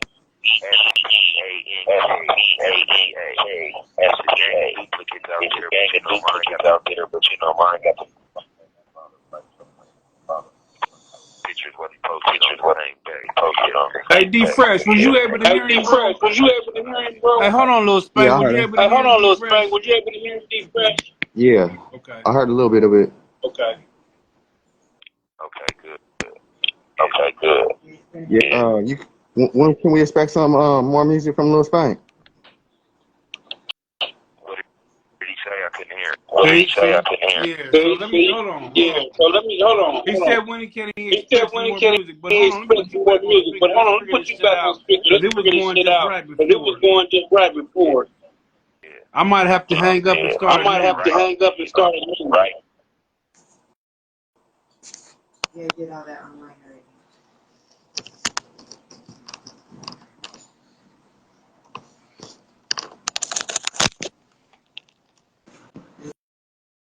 Here it is raining outside, and I have nowhere to go. Hello? You know, I'll be be writing every day, so I'm going to drop something. I was waiting, though, 'cause I wanted to All really right. be able to get up in that studio and put it down the way I really want to. I was thinking I was going to be home sooner than later, so, you know, it's something coming, though. I definitely got some gas for y'all. You already know that's Mando.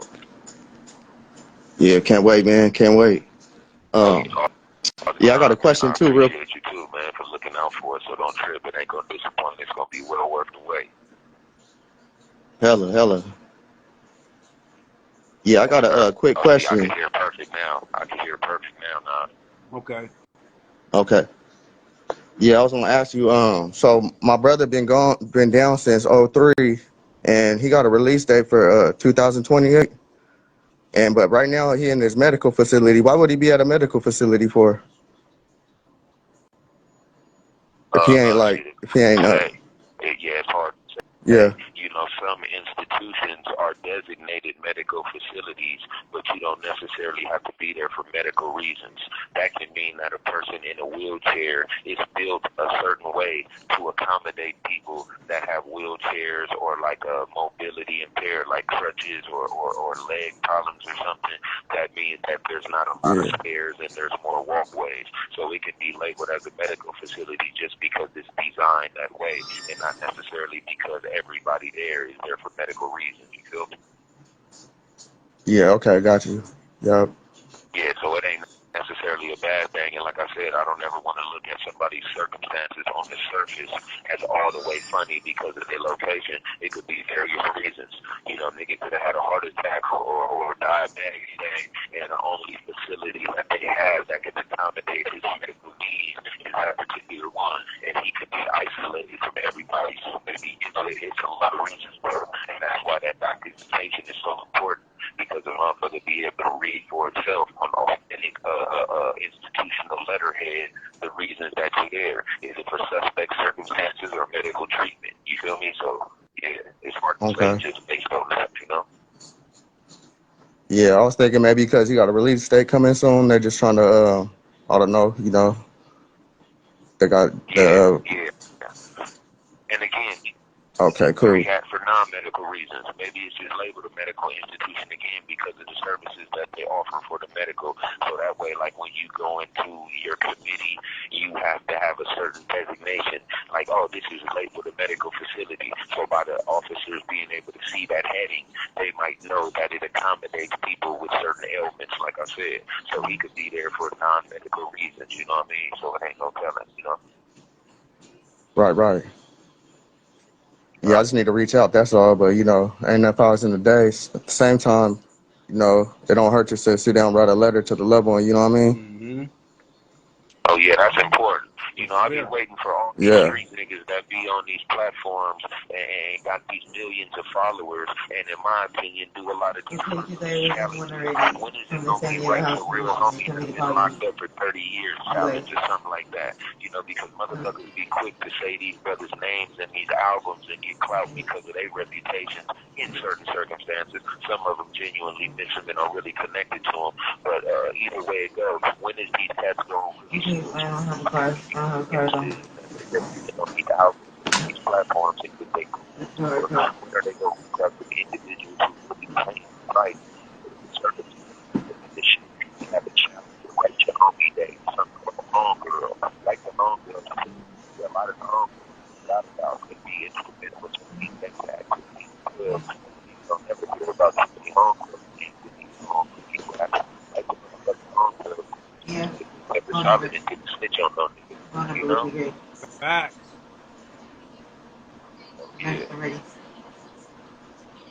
Yeah.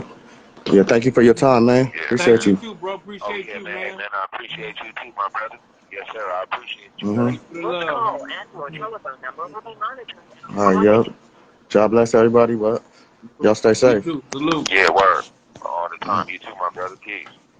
Hey, so what we gonna do, little Spank? when they hit you with the little, you know, when they cut the phone off, bro, I'm just gonna start a whole nother because we've been on for a little while, and that might have been the reason we started a little thing. We're just gonna start another one, homie. We're gonna keep it moving, and then I'm gonna upload these videos. I'm gonna download them from Instagram, and I'm gonna upload them on YouTube, man. So we're gonna make sure that, you know what I'm saying, what you talking about get out there to the world, bro, and to the masses, man. Because yes, sir. You ain't speaking nothing but realism, man. Like I say, man, I'm a part of the politic in which you speaking, man, and you know, I wish we can gravitate more to it because we're losing a lot of soldiers, fathers, mothers to raise their kids, man, and these babies is coming up orphans and just, you know what I'm saying, crooked.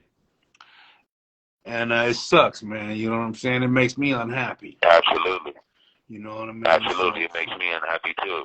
Yeah, you know, you know, seeing the news, I see my mother and a lot of these mothers and some of my homies' mothers, even though I don't know the particular brother who on the news, it's relatable and the pain is the same. You dig what I'm saying? Right. So it's like, you know, that's never been, hurting black people has never been something that satisfied me, bro. You know what I'm saying? It was always a defense mechanism or a survival tool, but it was never something that was intrinsic in my nature, bro. Mm-hmm. So, you know, I've never reached satisfaction from that, homie. You know what I'm saying? So, you know, seeing these youngsters now, and it seems like they're getting younger and younger, and it's funny how in our communities, the most hateful and the most detrimental aspects are what's championed. For sure. You know, we salute the most destructive shit, homie. And it's sad because let a brother get on here and I want to protect your platform, so I'm going to be able to speak in code. Let me get on here and say something that's targeted towards some of these Europeans like Kanye West and Kyrie Irving did, and a motherfucker get blackballed, but yet I could get on here and talk about blacks and Mexicans all day long, killing them, cutting their throats off, fuck the bitches and all that, and go multi-platinum. That's crazy, bro. Yeah.